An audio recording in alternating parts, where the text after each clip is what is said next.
Number 10. Scarlet Witch's original origins. With the MCU depictions being what many folks think of when they think of Scarlet Witch, with Elizabeth Olsen's time as the character becoming iconic for so many of us, myself as a big Wanda fan included, some might be surprised to learn of the original origin given to the character and her brother Quicksilver in the comics. Initially, Scarlet Witch first appeared alongside her brother in Uncanny X-Men issue number 4. While she wasn't a member of the X-Men herself, she was still a member of a mutant team, just not a heroic one. Scarlet Witch was first introduced as a member of Magneto's villainous team, the Brotherhood of Evil Mutants. This was because initially she was believed to be a mutant, and over the years would even be revealed as Magneto's secret daughter, with her twin brother, Quicksilver, also being, of course, his son. However, when Scarlet Witch and Quicksilver were introduced in the Disney and Marvel Cinematic Universe, the MCU, mutants did not yet exist, and so their backstories were changed. They were also changed in the comics as well, allowing Marvel to use them in their films, as Fox had rights to the X-Men and mutants at that time. And Fox would go on to introduce their own version of Quicksilver in their films played by Evan Peters, with Wanda only being alluded to through the appearance of his kid sister in Days of Future Past. There's also, I think, a deleted scene where they mention that he has another sister, which is actually probably Wanda. And friends, before I move on to our next spot on this list, if you love what we do here at Top 10 Nerd, why not show us you love us by clicking that subscribe button? You know, hang out, come back when we have other new content. Number 9. Doom Patrol. Some believe that the X-Men is literally a copy of the Doom Patrol. While we don't necessarily have concrete proof of this, DC's Doom Patrol and Marvel's X-Men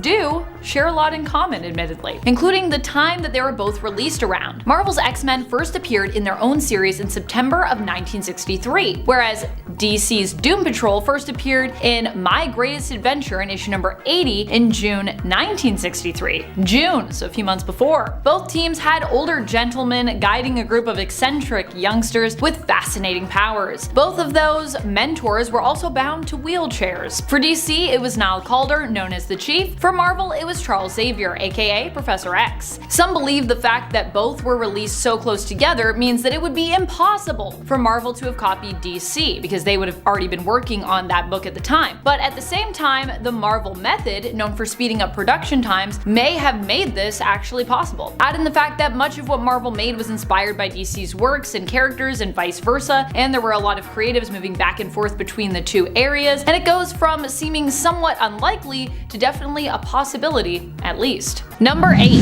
Has a son. I didn't even know this about Miguel, and I actually learned about it while doing research for this list, so hey, I learned something too here. Miguel actually has a son in the comics, so it's not just in the animated universe that he has played the role of father. In the comics, his son is Gabriel O'Hara, nicknamed Gabri. Gabri is the son of both Miguel's Spider-Man 2099 and another sometimes superpowered individual, Tempest. Tempest Monroe was turned into an insectoid monster a few times in the comics, both times when she was being cured, actually. This first happened when Miguel secretly administered a cure for cancer from the year 2099 to her. The second time this happened was when Miguel's father, Tyler Stone, attempted to cure damage to Tempest's spine, which had left her paralyzed. Number 7. Died. Miguel O'Hara has come face to face with death a few times, but he pretty much always survived. At one point he was killed in the comics, but thankfully was able to be resurrected afterwards. This happened as a result of a fight with Tempest, his baby mama. However, this isn't because she actually wanted to hurt him, but because she was being mind controlled into doing so by Miguel's biological father, the evil Tyler Stone. I know! What a dramatic turn of events. Fortunately, in the same issue that he died, 2015's Spider-Man 2099 issue number 25, he is also brought back to life by 2099's Doctor Strange. In fact, the whole reason he's able to even go and save Tempest in the first place, when he ultimately dies from her being brainwashed and lashing out as he rescues her, is because a future version of his son, Gabri, let him know where to go. If that isn't a 2099 storyline, I don't know what it is. Your kid from the future telling you. While Miguel never becomes the CEO of Alchemex, despite his troubled past involving them, he does actually end up following in his father's footsteps, kinda. His father was not the CEO either, but instead was the head of their research and development department, as well as the vice president of the company. When Tyler actually went to work for 2099's Doom, or one of them anyways, who became the president of the United States, he named Miguel as his successor. Miguel took control over the department, and later when Tyler returned attempting to get his job back, Miguel Miguel actually refused to give it over, which honestly fair enough. Number 5. His brother is Venom. Well,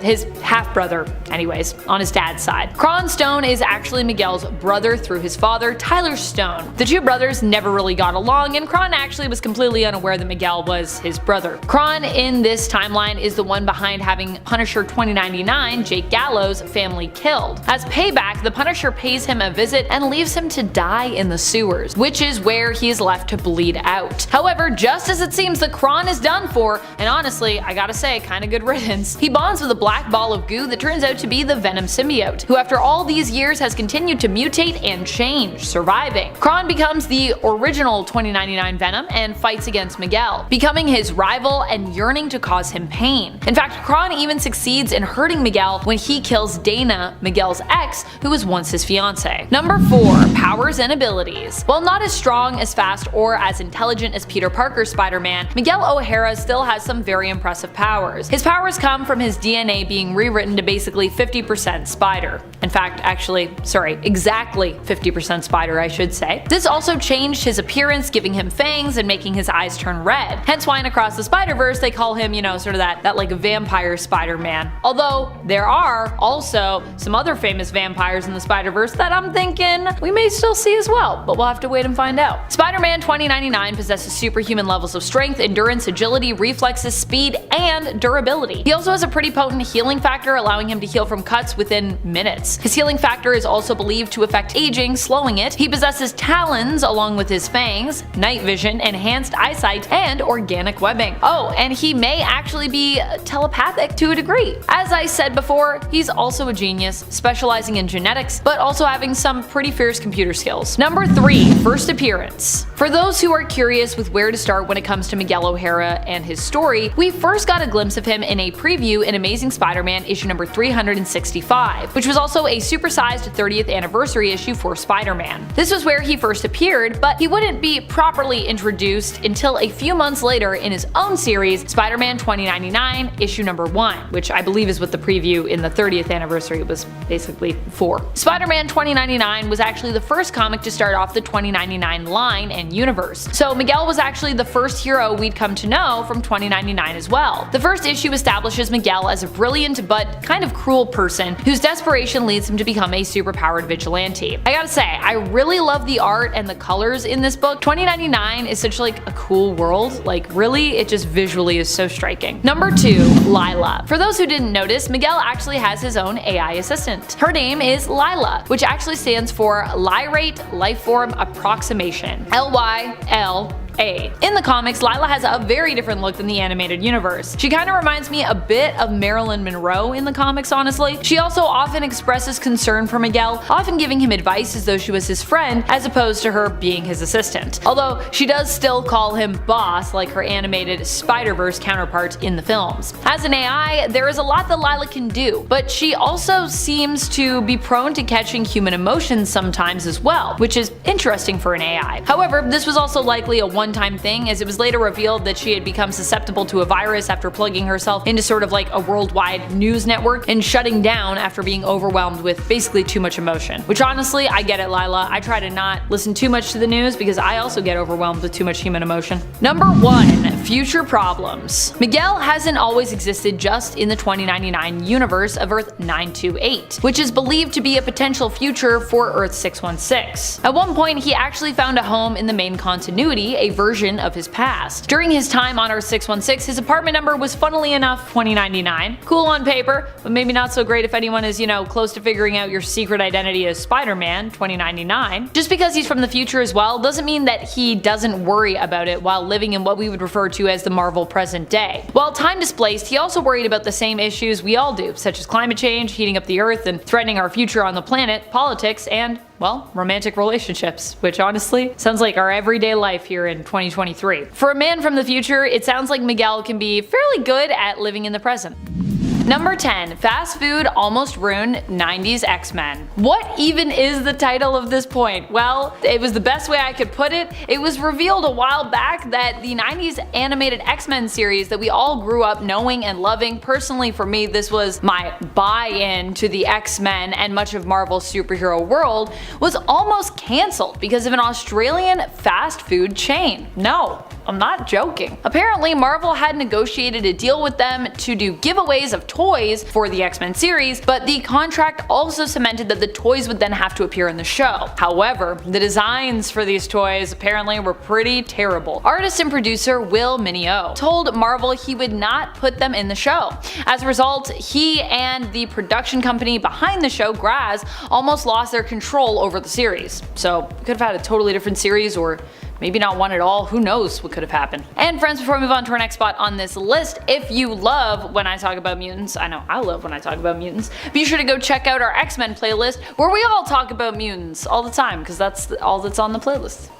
Number 9. Beast wasn't always blue. Beast might be iconic because of his appearance in the film adaptations, but did you know that him being a blue beast isn't even his main mutation in the comics? And that he didn't always look like this in terms of his X-Men comic book origin. In the prequel films, the serum Nicholas Hoult as Hank takes is intended to be a cure for physical mutations, but this also ends up backfiring when the cure actually kind of intensifies his mutation, making it a lot worse. And because he used some of Mystique's blood, it turns him into a beast with blue fur, because Mystique is blue. You see? In the comics though, Beast's initial mutation is that he just has big hands, big feet, and he's super dexterous and nimble. Kinda similar to what they did in the movies, but a little bit different. Basically he's kinda like a monkey. Then as a scientist, he isolates the hormone that causes mutation, which he is then forced to take himself to protect the formula from those who basically want to steal it. This causes him to become a gray or black furred beast, which would later be changed to blue just because of how blacks were basically colored back then. It caused confusion, and then we got Blue Beast. Hank misses his window to use the antidote for this serum though, and then is unable to revert this secondary mutation, with it becoming permanent instead. Number 8. First female Captain Marvel wasn't Carol. Fans of Monica Rambeau in the MCU, who is played by Teyonah Parris, may not know that when it comes to Captain Marvel, she actually held the title before Carol Danvers did. Yep, back in the day, Carol was known as Miss Marvel. With Carol already having a title that was inspired by her role model, the Kree hero Captain Marvel, Monica ended taking up that name for herself. She only kept it for a little while though, as then Mar-Vell's son showed up and wanted to use it, with her taking the name of Photon afterwards. Then moving on to my least favorite of her codenames, Pulsar, before settling on Spectrum back in 2013 in the comics. And she's been Spectrum pretty much ever since, though honestly I still really love the name Photon for her. Monica initially took the name of Captain Marvel back in the early 80s, and Carol actually wouldn't use that name until 2012. Also, if you're wondering why this is an Avengers fact, in case you didn't already know, Monica Rambeau actually is part of the Avengers in the comics. Number 7. Daredevil Delay. If not for a delay in sending Daredevil #1 to the printer, the Avengers might never have existed. According to Marvel's Senior Vice President of Publishing, Tom Brevoort, when the publisher realized that the first issue of Daredevil wasn't going to be ready in time for its scheduled print run, a mild panic set in, and Stan Lee proposed the idea of bringing a bunch of existing Marvel characters together to form a team similar to something like DC's Justice League of America. Since the characters are all established already, putting them into a team would get rid of the need to create complicated origin stories for the individual members, and the team could just jump right into whatever conflict the creators could come up with on short notice, which happened to be facing the trickster god Loki. The pair brainstormed for a while and came up with the Avengers, and then hastily put together the first issue and sent it off to the printer, and boom! The Avengers were born, with the Wasp coming up with their name. And then... Speaking of the Wasp, what a good lead in. I love that. Number 6. The Wasp led the team. Speaking of the Wasp, thank you for that lead in, Adam. That was so good. Did you plan that? I did. Oh my gosh, so good. Although Janet Van Dyne hasn't been on the front lines lately when it comes to the Avengers team, did you know that she was not only one of the founding members of that team, but even their leader for a time? It's true. Honestly, I'd kind of love it if they brought back Jan to lead the team in some capacity. I feel like she just hasn't been doing that much of late, outside, sharing a miniseries with her adopted stepdaughter, who's also now the Wasp as well, Nadia. I heard that series was actually really great, by the way. I still need to read it. However, I feel like we could definitely use a return to the time when Janet was more well known and more prominent in the comics. Janet led the team for just over 60 issues, from issue 217 to issue 278 throughout the 1980s. Following her time as a leader, she left to join the West Coast Avengers for a while, becoming a permanent member of that team for a time. Also, what is it with the 1980s right now and Marvel Comics? I feel like I'm kind of obsessed with that era. I feel like I always go through phases where I like focus on specific eras. Yeah. Number 5. Blueberry? The MCU's Iron Man is known for his confidence, heroic tendencies, inventions, jokes, and just being the guy who started it all, really. But another defining characteristic of Robert Downey Jr.'s Tony Stark portrayal is how much he eats. Like, he is pretty much always eating. Some of Iron Man's most memorable moments in the MCU involve him eating food, but that wasn't planned. It ain't in the script. Tony's eating habits developed during the movies as a result of Robert Downey Jr. being hungry. Robert often brings his own food to set and hides it all so that he can eat during different scenes. This is kind of done out of necessity, as the demands of being a leading man often mean a grueling work schedule without major breaks. So instead of skipping meals or not eating all day, Downey often just eats during his scenes, which meant having Iron Man always eating in the MCU. That's why in the first Avengers movie, everyone remembers him walking around antagonizing Cap and making nice with Banner while wielding a shiny bag of blueberries, offering them to those who agree with him and denying them from those who opposed him with pretty great effectiveness. Number 4. The most fantastic members. If you've ever wondered how separate the Avengers and the Fantastic Four are kept in the comics, the answer is,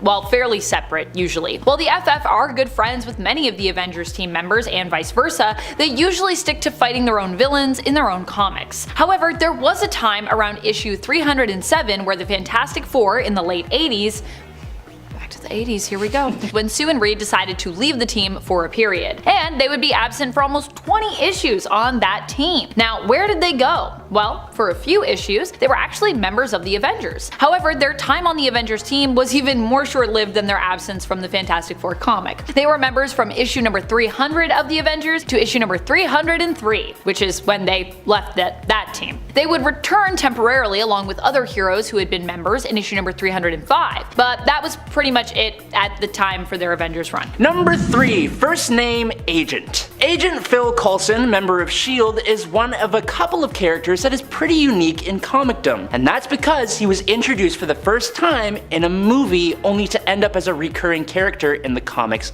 afterwards. Specifically, the very first Iron Man movie, the birth of the MCU. The only other character in the last 20 years that has made this big of an impression on the comic community is Harley Quinn, originally introduced in Batman the Animated Series. Since his appearance in the 2008 film, Agent Coulson has appeared in the Iron Man 2 webcomic titled Phil Coulson, Agent of S.H.I.E.L.D., along with a new comic titled Battle Scars in 2011, and he's gone on to appear more and more. Although he seemed to pass away in Avengers at the hands of Loki, he had actually only passed for about 8 seconds before being revived, and he went on to actually do quite a bit, particularly in Agents of S.H.I.E.L.D. In the 616 comic continuity though, he has had parts to play in Civil War 2 and Secret Empire alongside Deadpool, and then what's really crazy is that he went on to the point of no longer wanting an Avengers team, and he even sold his soul to Mephisto and warped reality to do it. But then Blade formed another group of Avengers and Coulson got trapped inside a Pandemonium cube. Never expected that from Phil.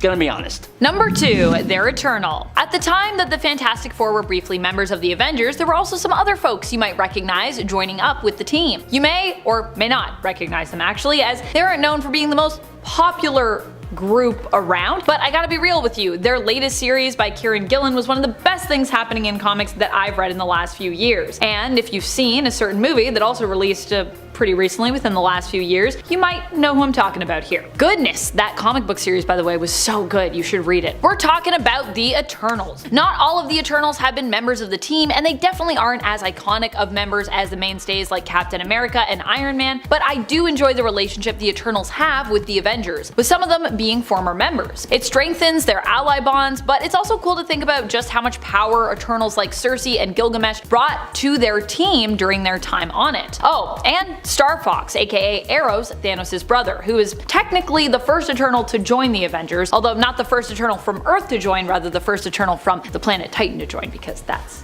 where he's from. There's Eternals everywhere. Number 1. Avengers 1 million BC. Over 1 million years ago, the early human mutant known as Firehair became the avatar of the Phoenix Force and nearly destroyed the planet. Realizing that that's pretty bad and that she wasn't the only one capable of doing that, she began assembling a team of supernatural and mystical beings to protect humanity and Earth. The eventual team was made up of the Asgardian god Odin Borsun, the demigod sorcerer Agamotto, the Black Panther of the Panther tribe, the woolly mammoth riding Ghost Rider, which is so awesome, Iron Fist Fan Fei, and a super smart caveman who wielded the Star Brand, which made him look surprisingly like the Hulk. After fighting some corrupted Celestials as well as time-traveling villains from the present like Thanos, multiple Doctor Dooms, and Mephisto, the team eventually disbanded, and it was all because Odin really does not respect women. That's pretty much how it goes. After the passing of the team's Black Panther, Odin attempted to make advances on Phoenix only to be totally rejected for his lack of respect. After she went to visit the Panther tribe, her and the rest of the Avengers were summoned to Asgard. When they showed up, Odin had called them for an unannounced surprise wedding between him and Phoenix that was taking place right that second. Understandably disgusted, Phoenix left Asgard and Earth, intending never to return. The whole thing fractured the team and they only reunited one time to witness the birth of Thor. Number 10. Nick Fury's casting in the films. One of the most interesting facts for me when it comes to the Avengers in regards to the films is the fact that Samuel L. Jackson was actually cast as part of a deal he made with Marvel in regards to them using his likeness in their Ultimate line without actually first asking him. That's right, they borrowed Jackson's likeness for their Ultimate version of Nick Fury of Earth 1610. This version of Fury actually became so popular that he was later incorporated into the main comic book line, with Earth 616 getting Nick Fury Jr., who looks quite similar to the Ultimate version of the character. When Samuel L. Jackson found out about Marvel using his likeness for Nick Fury, he got in contact and basically made a deal with them that he would get to portray the character on the big screen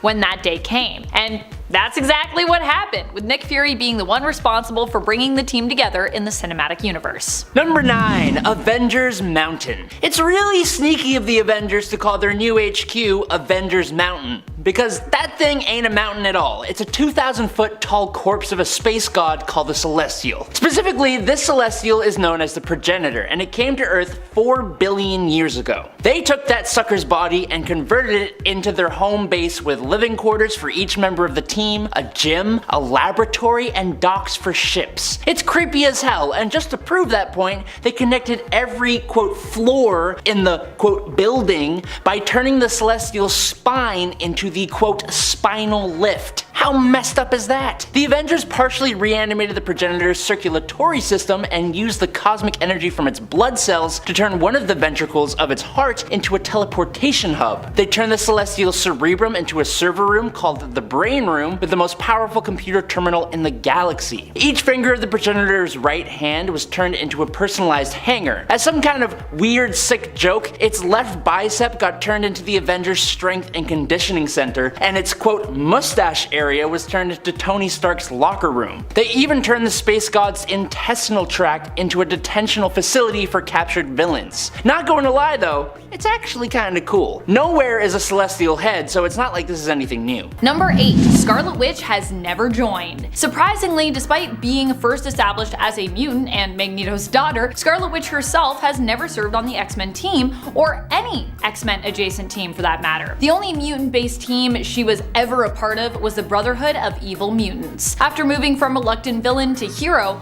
Wanda instead joined up with the Avengers, also alongside her brother Quicksilver, who has also been a member of the Avengers team. While Quicksilver was never an X-Men team member either in the comics, he has been a member of a few different iterations of XFactor. And in the X-Men films, he was granted membership to the mainstay team of X-Men, and is actually probably one of the most powerful members of that team, in my opinion. Number 7. Professor X is a creep. Don't believe me? Just go back and read or reread issue number 1 of X-Men. Yeah, while a lot of people might cite later issues from the Joss Whedon days of X-Men where Professor X's creepiness and darkness was really brought to light, I say this sense with Professor X, for me, actually started way back, as early as that issue number 1. What triggered the sense of ick? Professor X crushing on one of his own students, Jean Grey. Well, I know that initially the X-Men youngsters were intended to be somewhat older in that original run, and that this was a different time period entirely, where a teacher or mentor falling in love with their student wouldn't have been as icky or as frowned upon. Knowing what I know of Jean and Charles now, in the present day, it feels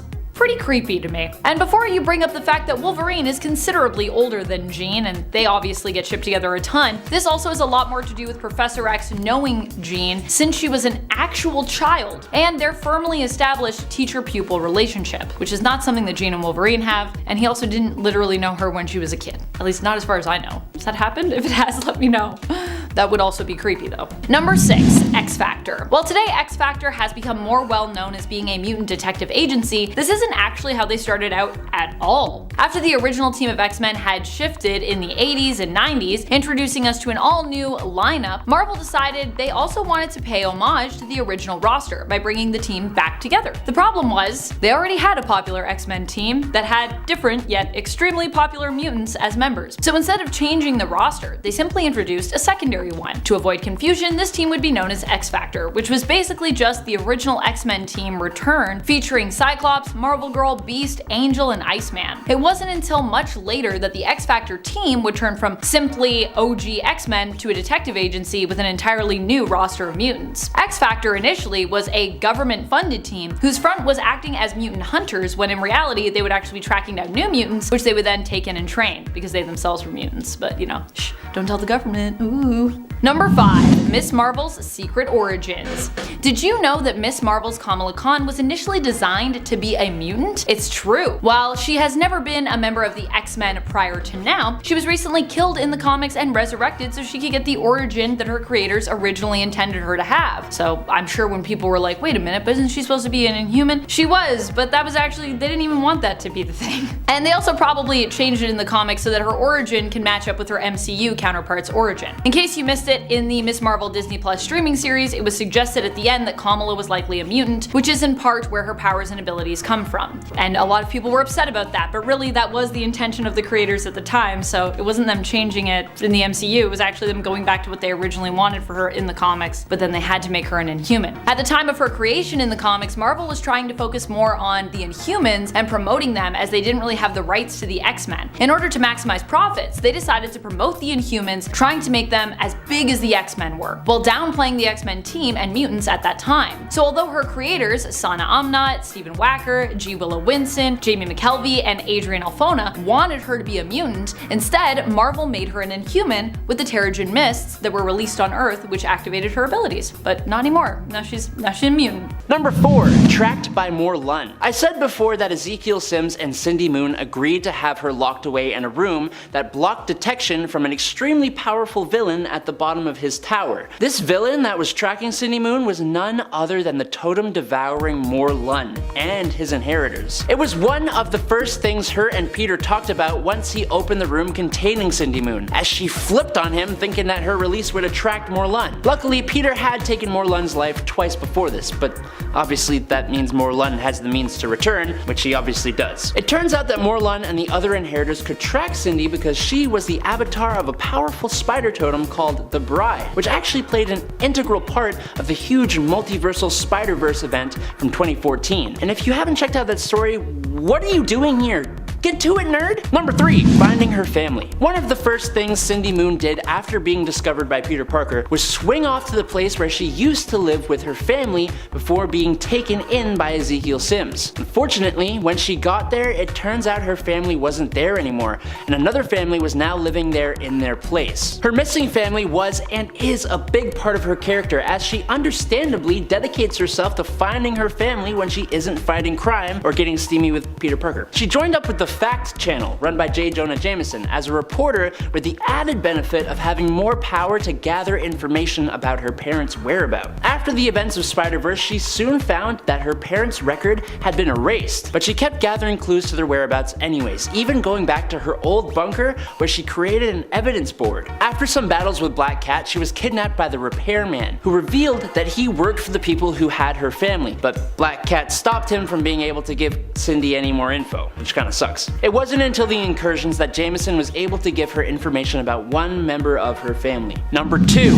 Her brother. During the final incursion, Cindy received information from J. Jonah Jameson about a man named James Park, who was involved with the Goblin Nation and was suspected to be Cindy's lost long brother, Albert Moon. She went off to find him, but however, due to the incursion, she had to save people from getting de-lifed and injured instead, cutting her time even shorter. She rushed to the hospital and discovered her brother in room 407 and hugged him in a teary goodbye as Earth 616 and Earth 1610 collided, ending them and everyone else in both universes. Luckily, in all new, all different Marvel, they are brought back and can re-meet, allowing them to build the relationship again and even move in together while Albert is in college, and then go on to help each other finding their parents, which is nice. Number 1. New Agents of Atlas. Jimmy Woo offered Cindy Moon membership to his New Agents of Atlas when the War of the Realms struck Earth. The Atlas Foundation, if you don't know, is one of the most inscrutable, pervasive, and enduring secret societies on Earth, and traditionally pursued world domination, but no longer.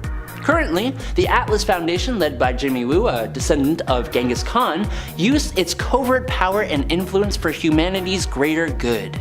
Yay. During the War of the Realms, Cindy joined with Braun to help in Seoul, South Korea. After Syndra's forces took Korea, Cindy went undercover as a local Korean and found a way to disguise Amadeus Cho as a Muspelheim soldier to free the captive Luna Snow. They used the Black Bifrost to travel to northern China where they were trained by Shang-Chi. They went on to try and fight for what was right, and it's all really awesome and mystical stuff. Dragons and corporations. A cool addition to the War of Realms, but yeah, Cindy became part of this awesome team. Number 10. Offspring of Carnage. I mean, this one is right in the title, but it's still really important to note that Toxin is the child of Carnage. But what does this mean? Why is it significant? Well, when it comes to Carnage being the offspring of Venom, it was a symbiote that was inherently more powerful than its sire. So you can imagine that if that is the way it went before, that is the way it's gonna go this time.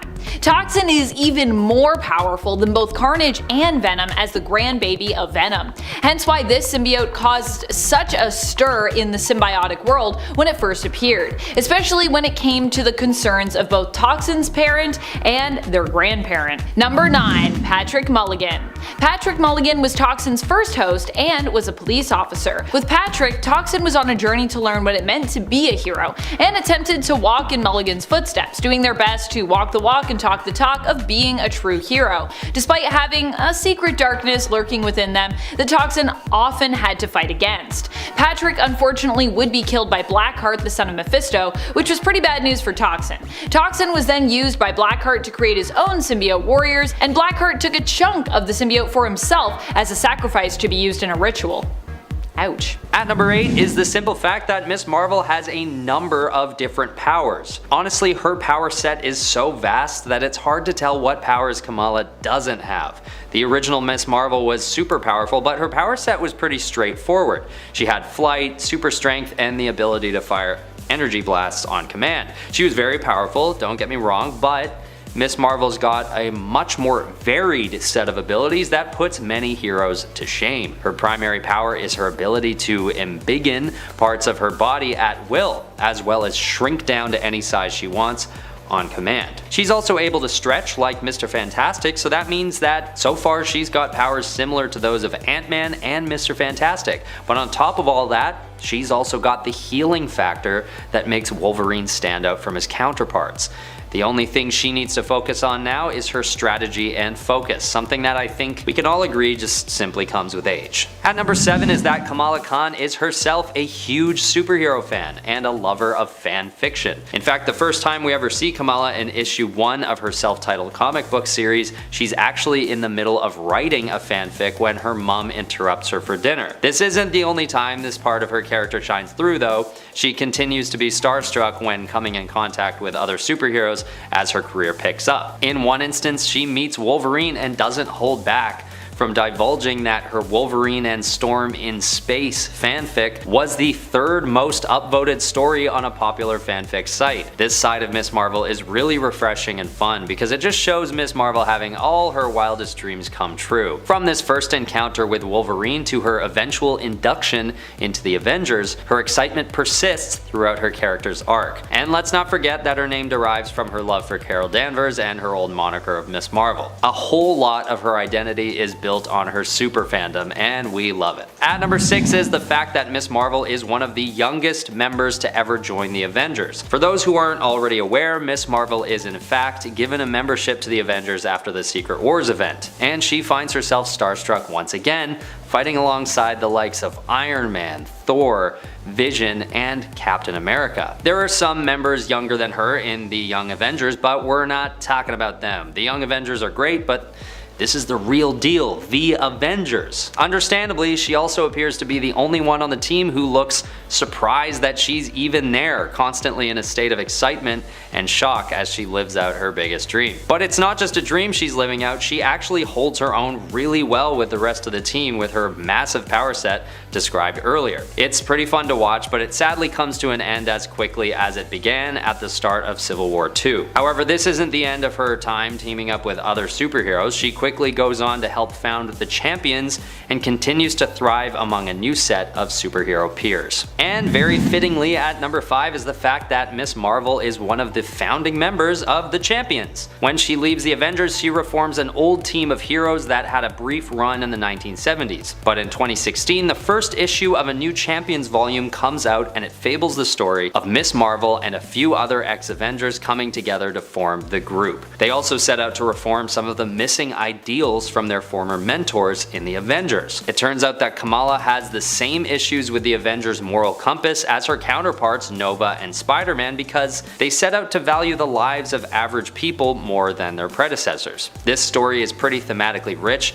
giving the reader the notion that it's up to young people to reassess the behaviors set forth by the older generations and try and find ways to improve them. Even when those elders are such impactful heroes as Iron Man and Captain America, there's always work to be done to be better, and that's a great message to send to young audiences. At number 4 is the fact that Miss Marvel is an Inhuman. Many people don't realize this, but Kamala Khan is actually part of a race of superpowered people called Inhumans, which includes the likes of Black Bolt and Triton, just to name a couple. Her initial hopes are that she'll turn out to be a mutant, her being such a big fan of the X-Men. But instead, she finds herself with origins that puts her alongside some of the most powerful superheroes in the Marvel universe. Some people online believe that this was a decision by Marvel that was only made because they sold the rights to X-Men to 20th Century Fox in 1993. Many believe that if the rights to X-Men were still in Marvel's ownership, Miss Marvel would have most definitely been considered a mutant.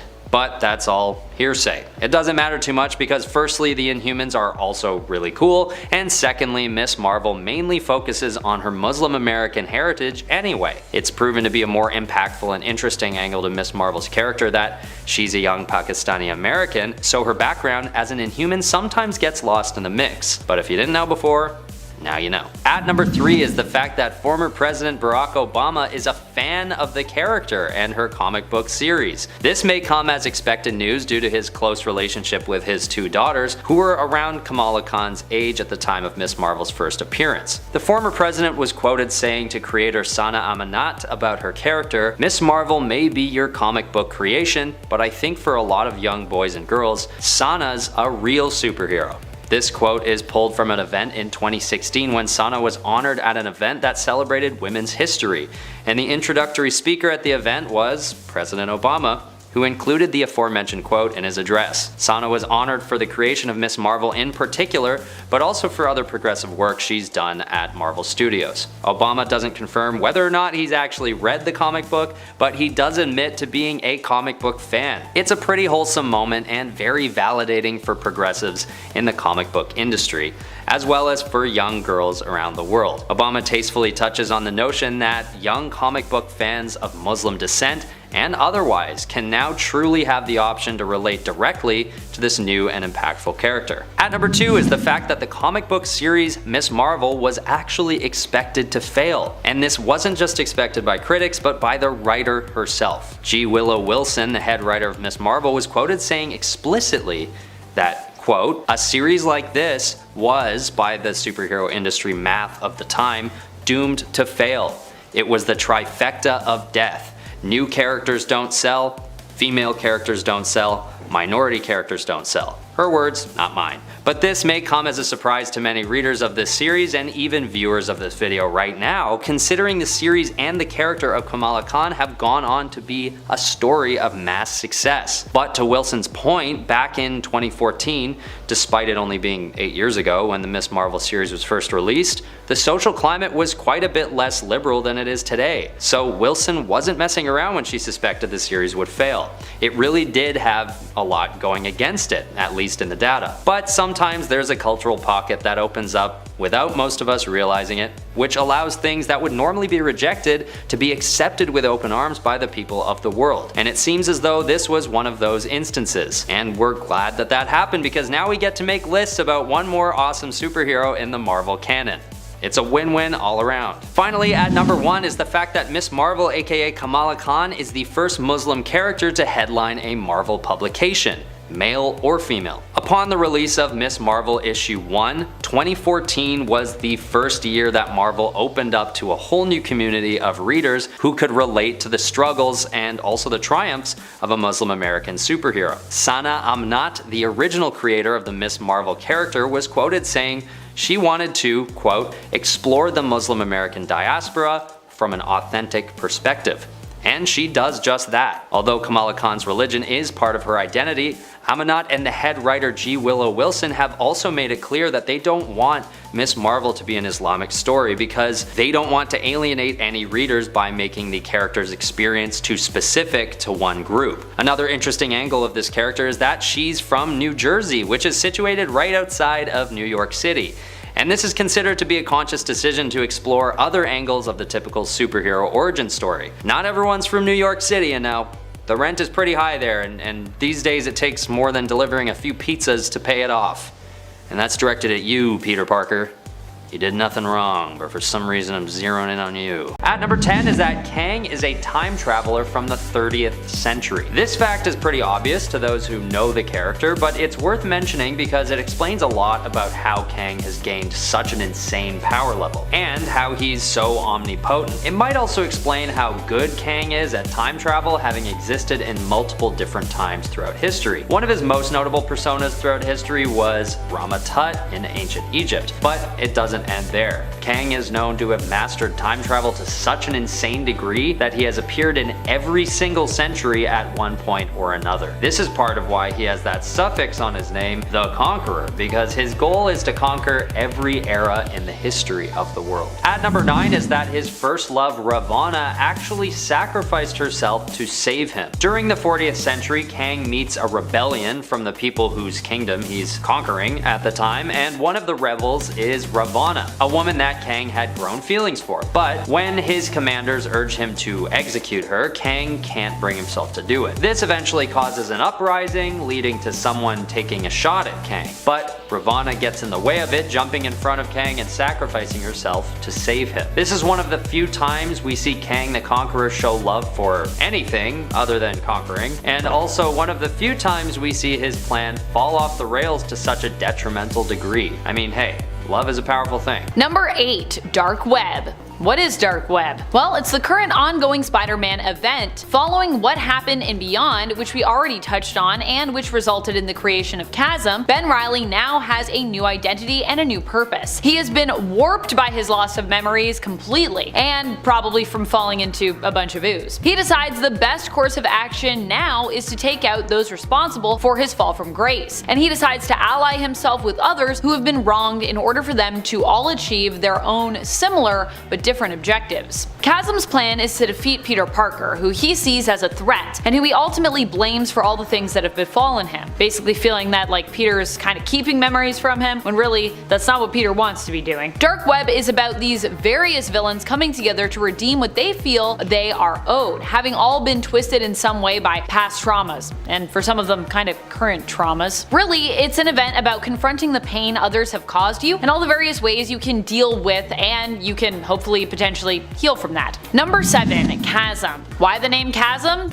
Does it mean anything to Ben? Why, yes, of course it does. Chasm is a name that Ben chose in reference to the memories that he is missing, because without them there is a great void in his mind. You might say, a great chasm? What memories did Ben lose? Well, chiefly he lost the memories that made him who he was, a hero. He lost the formative memories that he shares with Peter of their childhood, a childhood that Peter actually lived but Ben only remembers. He also lost some of the memories that Beyond wanted him to lose, ideally, which means that he wouldn't have remembered uncovering their secrets. So in that way, it kind of makes sense that when it comes to who he blames for the missing memories and the lack of a sense of self, he would blame Peter for this more than not. Although I do believe at the end of Beyond he does kind of figure out that Beyond was still kind of behind everything, but I do question how much of the memories he has of that are there. There is also the fact that Maxine Danger, head of the division of Beyond that Ben did work for, implied that the only way to get back his memories would basically be to use one of their devices to forcefully take said memories from Peter, pitting the two against one another during the final showdown in that event. Number 6. The Calling. We also learn near the beginning of Dark Web of how Chasm may not have even been the major player behind the plot here. As Chasm, Ben is suffering. He is questioning who he is, and every thought and memory he has left seems to only cause him more suffering, more pain. He has been raiding Beyond safe houses, as we learn in issue number 14 of the Amazing Spider-Man series, and finding all kinds of tech there. And it seems to be one of the only things that brings him any sense of relief. Well, maybe other than Janine's presence, who, you know, she obviously I think makes him feel a little better. The tech he claims feels like some kind of key. He knows that Beyond was using it in some kind of project that was near completion called Project Purgatory, and he believes with his genius he can actually get it to work. And it seems that is the key to the calling he is feeling, reaching out to him from a place. A place called Number 5. Limbo. Chasm isn't just allied with anyone when it comes to this Dark Web event. He's allied with one of the most powerful villains around, one of the most powerful people around, Meline Prior. Meline Prior more recently seemed to be focused on healing, moving past her traumas, not villainy, but it turns out this was all part of a larger plot to get what she wanted most. Meline Prior apparently hadn't actually healed, at least not fully, and what she needed to complete the process, or what she needed because the process hadn't been completed maybe, was the memories that were stolen from her. These were the memories of Nate, aka once baby Christopher, growing up. Jean ended up acquiring all of Madeline's memories following the original Inferno event in the comics when Maddie was defeated. Jean ended up in a way becoming like a mom to Nate because of this, because she had an emotional connection to him, with all the memories of raising the baby that Maddie had prior. And now Meline wants all of that back. Well, she wants the backlog of stuff that she missed. She wanted not just the memories of raising baby Christopher, but also the memories of what happened with raising him after she'd missed out on that. And she also wanted all the memories involving her and her death and her funeral. And this was where her allegiance with Chasm basically came in. Chasm is also after his lost memories, which she feels Peter Parker has stolen from him, and aims to get them back himself and also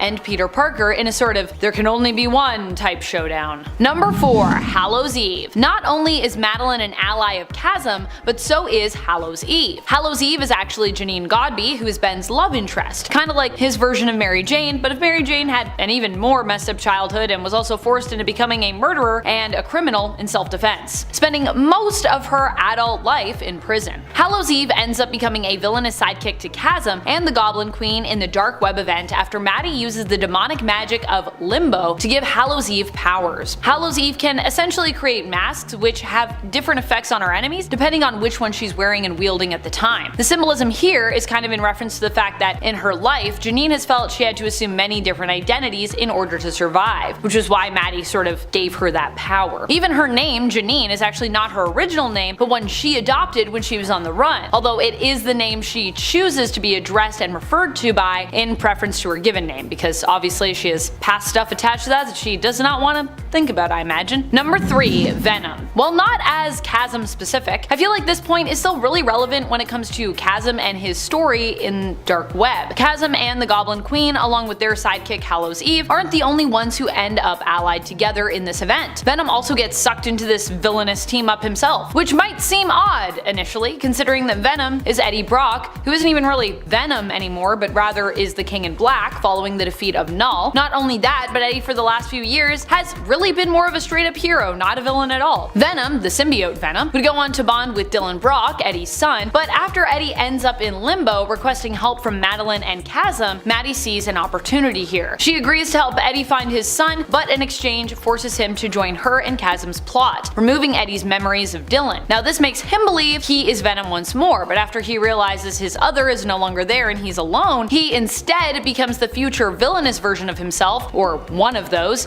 Bedlam. Number 2. Gus. Maybe one of the darkest moments of all comes to us in Amazing Spider-Man issue number 14, at least thus far. In this late 2022 issue, Chasm is revealed to be allied with both the Goblin Queen and Hallos Eve, and ends up confronting someone who repeatedly has mistaken him for Peter, insisting that Ben pay him what Peter owes. Well, before Ben had simply responded that, he was not in fact Peter, so just stop talking to me, I'm not Peter. This time around, Ben instead beats the man up and then takes him to limbo. There, Meline Prior kills the man by consuming his soul, and in so doing receives his memories. This tactic then inspires Chasm when it comes to how to best retrieve his memories from Peter. No longer having the device, I believe, that Maxine offered him before, Ben now plans to kill Peter and consume his soul in order to regain the memories lost to him. Not only is that a super dark and terrifying thought and twist, but we also need to acknowledge here that Ben and Janine both became accessories to murder. Number 1. Pain. As if someone wasn't bad enough, it seems the key to understanding Chasm and so many of the characters' narratives present in Dark Web as well is understanding loss and pain. To really understand why Ben becomes Chasm and why he pursues Peter so ruthlessly, you need to understand what his loss feels like. In issue number 14 of Amazing Spider-Man from 2022, Ben describes his loss to Janine and how it feels to him. I've lost a lifetime. I don't know what I was before I woke up in the Jackal's lab. There's nothing and then I'm just there. And everything after that is scrambled. The only memories that seem to punch through, the ones carrying pain. People telling me I'm not real, beyond manipulating me, all the dying, all the loss. I don't remember meeting you, but I remember all the times I lost you. Pain, pain, pain. It's understandable why he and so many others involved in this story seem to be turning to the darker side, because, they sound to really be hurting. And isn't that how it usually goes? You get hurt, and you usually end up hurting others. Even if on paper that seems like an obvious thing to not do as someone who's been hurt, it never seems to be quite so obvious to characters, or honestly even real world people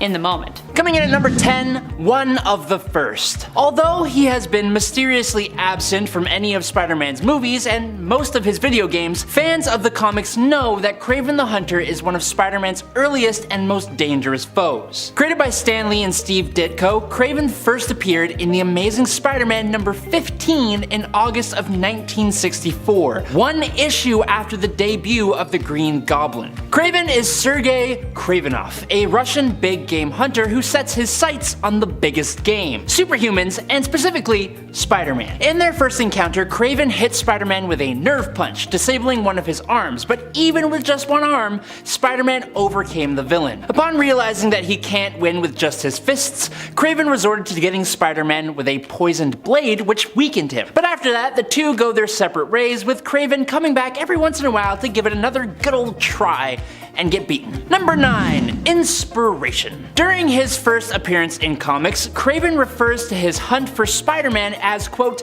the most dangerous game. This iconic line is a direct reference to a short story from 1924 called The Hounds of Zaroff, also known as The Most Dangerous Game by Richard Connell. The Most Dangerous Game follows General Zaroff, a Russian aristocrat and big game hunter who hunts people as a hobby on his private island. Zaroff is a sadist, like Craven, with a strong sense of honor when it comes to hunting and being hunted, like Craven. It seems obvious that the Spider-Man villain is is based on this literary character, but I don't believe that's ever actually been truly confirmed in writing by the creators. Number 8. The Mark of Cain. Like I just said, Cain is also able to stick to virtually any surface and crawl across it just like a Spider-Man can. But for Cain, his mental control over this ability has been increased so far that he can literally rip a wall down just by tugging at it hard enough with his palms. But more so than that, Cain can channel energy endothermically through his hands, creating an intense amount of heat that can leave severe burns on a person or object through skin to surface contact. This is referred to as the Mark of Cain, and it is basically his calling card, with Cain typically leaving the mark across his victim's face. This became a crucial part of some of his stories, being used to identify him as a suspect or even being copied by others to try and frame Cain for crimes he did not commit. On the plus side, the mark allows Cain to easily burn his long hair and beard to a shorter length without burning himself in the process, so free haircuts!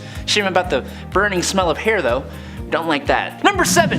He's a menace! Now, believing Ben was the real Peter Parker and that Peter was his clone brother, Cain was determined to keep Ben away from New York so that his brother could live the life that Cain was denied by the degeneration factor. While tracking Ben Reilly, Cain fell in love with a Salt Lake City police detective, Louise Kennedy, but Cain discovered that she was corrupt and had lied to him. This fact, coupled with his genetic deterioration and the feeling he's been abandoned by his father, Cain went pretty insane and he took Louise down. He then went on to try and torment Ben Reilly, making it appear as though Janine Gobe, the woman Ben had come to love, had taken her own life. Eager to help his fellow clone out, meaning Peter, Cain also committed a series of horrible crimes and had them pinned on Ben Reilly. When Ben returned to New York to visit a sick Aunt May, Cain followed him there too. When he discovered that Ben was in the city, he hounded him to try and prevent Ben from involving himself in Peter's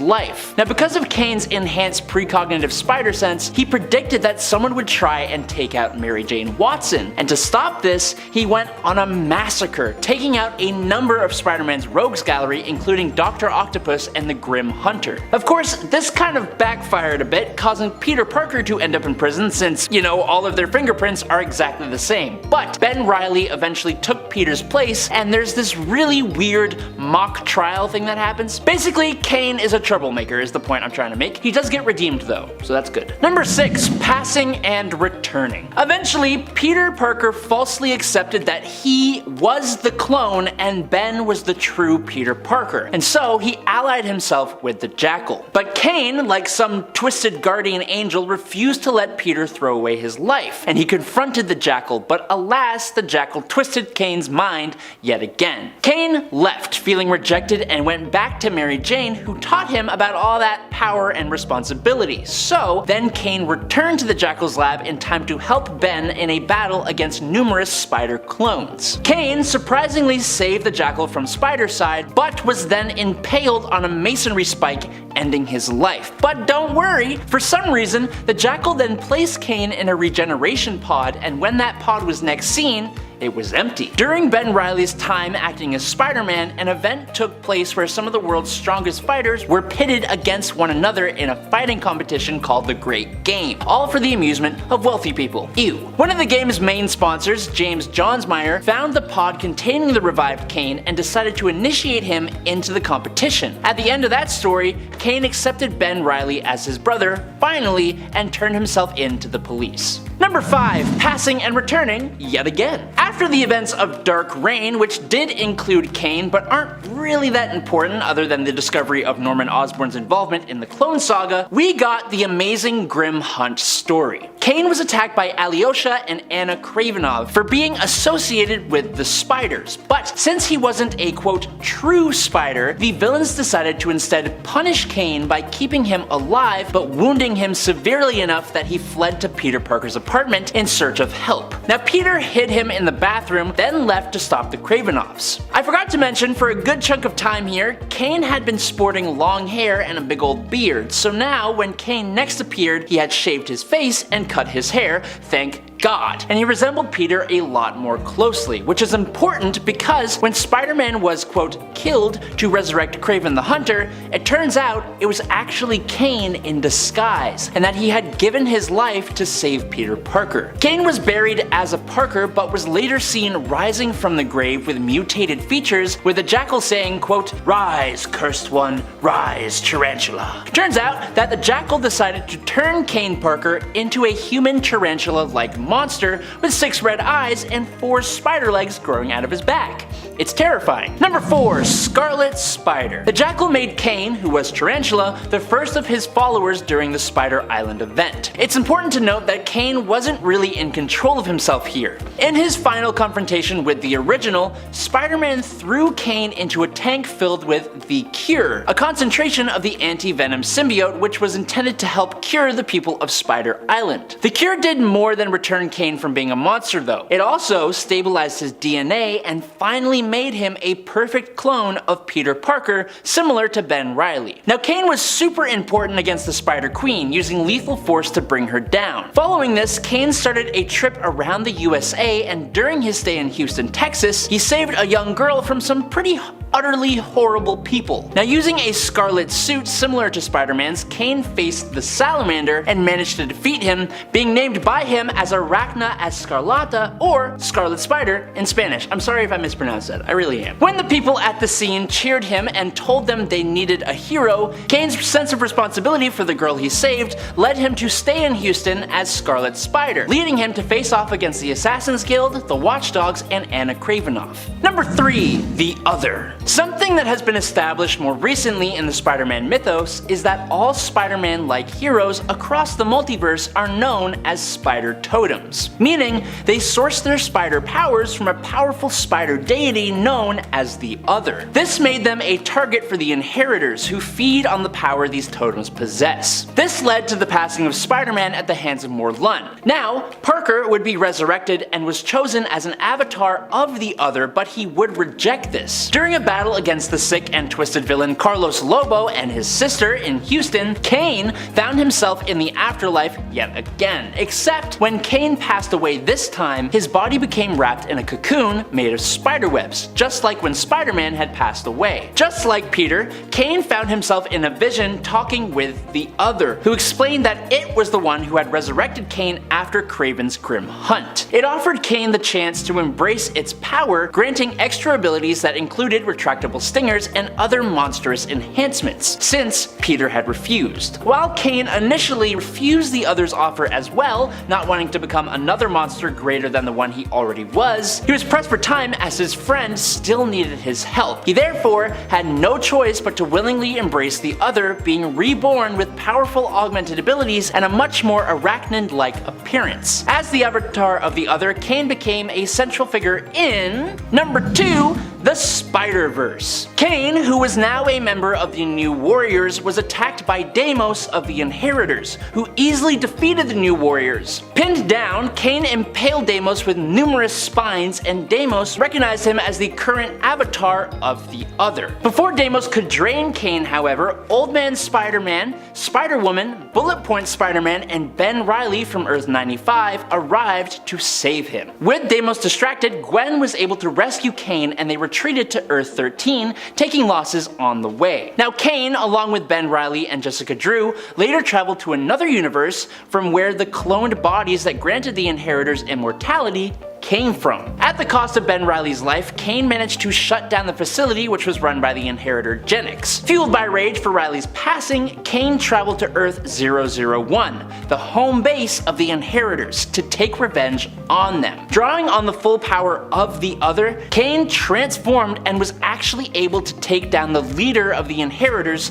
Solus, something that no one else was able to do. Unfortunately though, Cain was seemingly defeated when Morlun used one of of Kane's own spider legs against him. Even though the spider army couldn't save Kane, thanks to his involvement, they managed to stop the Inheritors once and for all. After all of the spiders returned to their respective universes, surprising absolutely no one, Kane started emerging from his other form's corpse, resurrecting yet again. He would later be again very instrumental in Superior Spider-Man's Spider Team, who were able to finally defeat the Inheritors once and for all, for actually this time, and destroy the web of life and destiny. But that happens after number 1, the clone conspiracy. After Kane resurrected and lost his connection to the other, it seemed like Kane had been given a new shot at life again. However, it was quickly noticed that his cellular degradation had returned. Kane was recruited to keep an eye on a Gwen Stacy clone, but she was kidnapped and replaced by Spider-Gwen so that Gwen could keep an eye on the new cloning operation of the Jackal.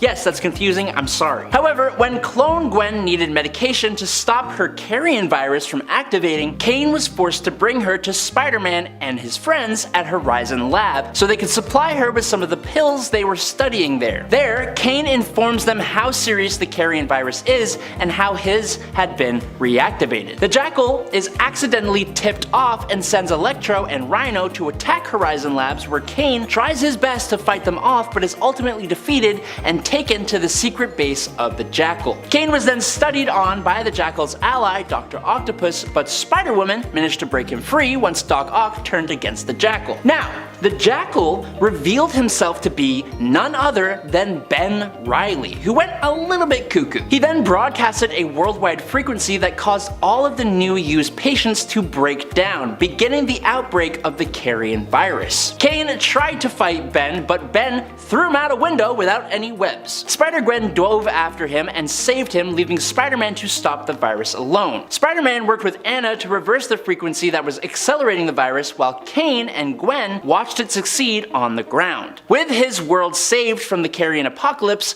Kane decided to hunt down Ben Reilly, whose apparent passing at the hands of the outbreak he correctly assumed had been faked. Coming in at number 10, the first clone. The man that would come to be known as Kane Parker was the first ever clone of Peter Parker, created by Professor Miles Warren, aka the Jackal, in his plot for revenge against Peter Parker for his role in the passing of Gwen Stacy. Now, Kane initially appeared to be a perfectly successful clone, but after a short while his body began to break down due to a flaw in the cloning process that left Kane with clone degradation. No longer of use to Warren, the scientists used Kane as a test body. The Jackal also augmented Kane's already formidable powers and then basically completely discarded the clone. The Jackal went on to create another clone, the man who would become Ben Reilly. When the Jackal used Reilly against Peter Parker, the ensuing battle left Reilly and the Jackal for dead, but surprise, they both managed to still survive, with Reilly leaving New York upon realizing that he was simply a clone. Unbeknownst to pretty much anyone, Norman Osborn, that dastardly devil, had managed to have the files on Ben and Peter switched, making it seem as though Peter was the clone and Ben was the real deal. Now, Kane, who broke into the Jackal's lab and took a look at those said files, was led to believe the same thing and followed Ben Reilly, aka the Scarlet Spider, to Salt Lake City in his self-imposed exile. Number 9. Power difference. Now, due to his degeneration, Kane noticed some differences between his powers and Peter Parker's. For starters, he has almost all the same powers as Peter, but they're actually amplified, meaning he's way stronger than Peter is. He has a precognitive sense as an amplified version of the classic Spider sense as well. This shows Kane flashes of the future, allowing him to be a step ahead in combat. Kane also possesses an advanced version of Spider-Man's wall crawling ability, which by extension grants Kane a special ability called the Mark of Cain, but we'll talk about that in just a second. Kane is also incredibly adept at hand-to-hand combat, as you'd expect from a Spider-Man clone with precognitive abilities. On top of all that, Kane also possesses a limited healing factor, the ability to produce his own silk webbing, meaning he doesn't need web shooters, a knack for connecting with spiders and other insects, and since he's a clone, he has an immunity to Peter Parker's spider sense. At number 8 is that Kang will eventually become Immortus. Since Kang sort of exists in every time period all at once, we already know what his future holds. And we've seen that in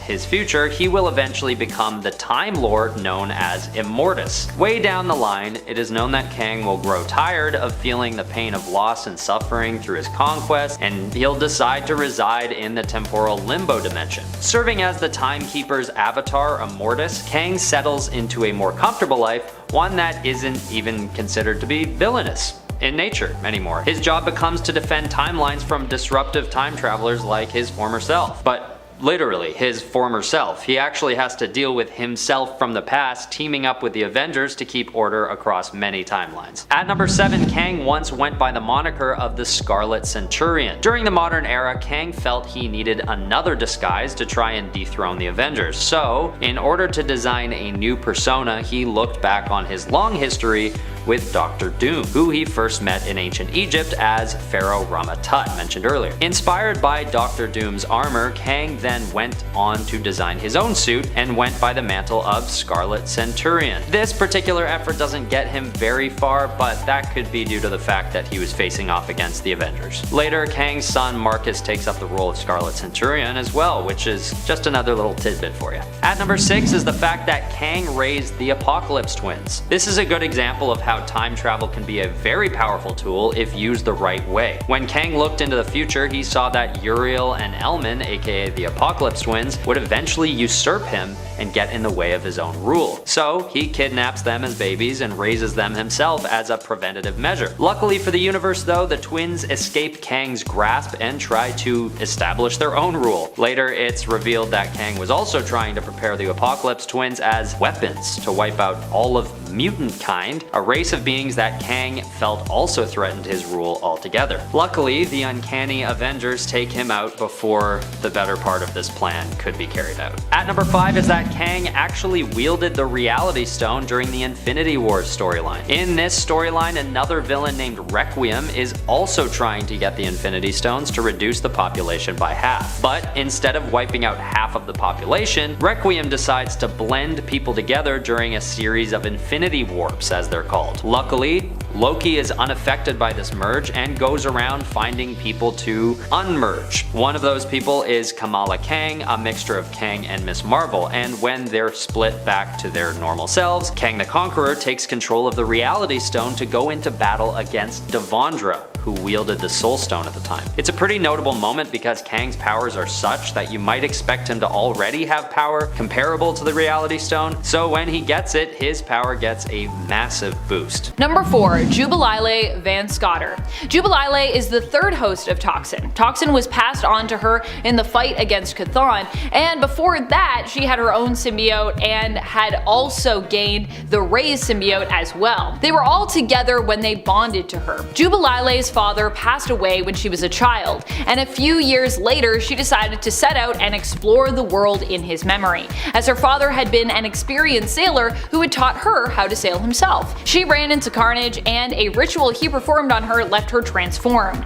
although not in the way he'd hoped. Instead of becoming his minion, she became empowered after being infected by a Darkhold augmented version of something similar to the Carnage symbiote, and which also tied her to Carnage and the villain's memories. Her connection to the Darkhold and the power of the symbiotes allowed Scotter to defeat Chthon, but seemingly at the risk of the lives of the symbiotes that she wielded. Seemingly anyways. Number 3. Many seeming deaths of Toxin. So many deaths.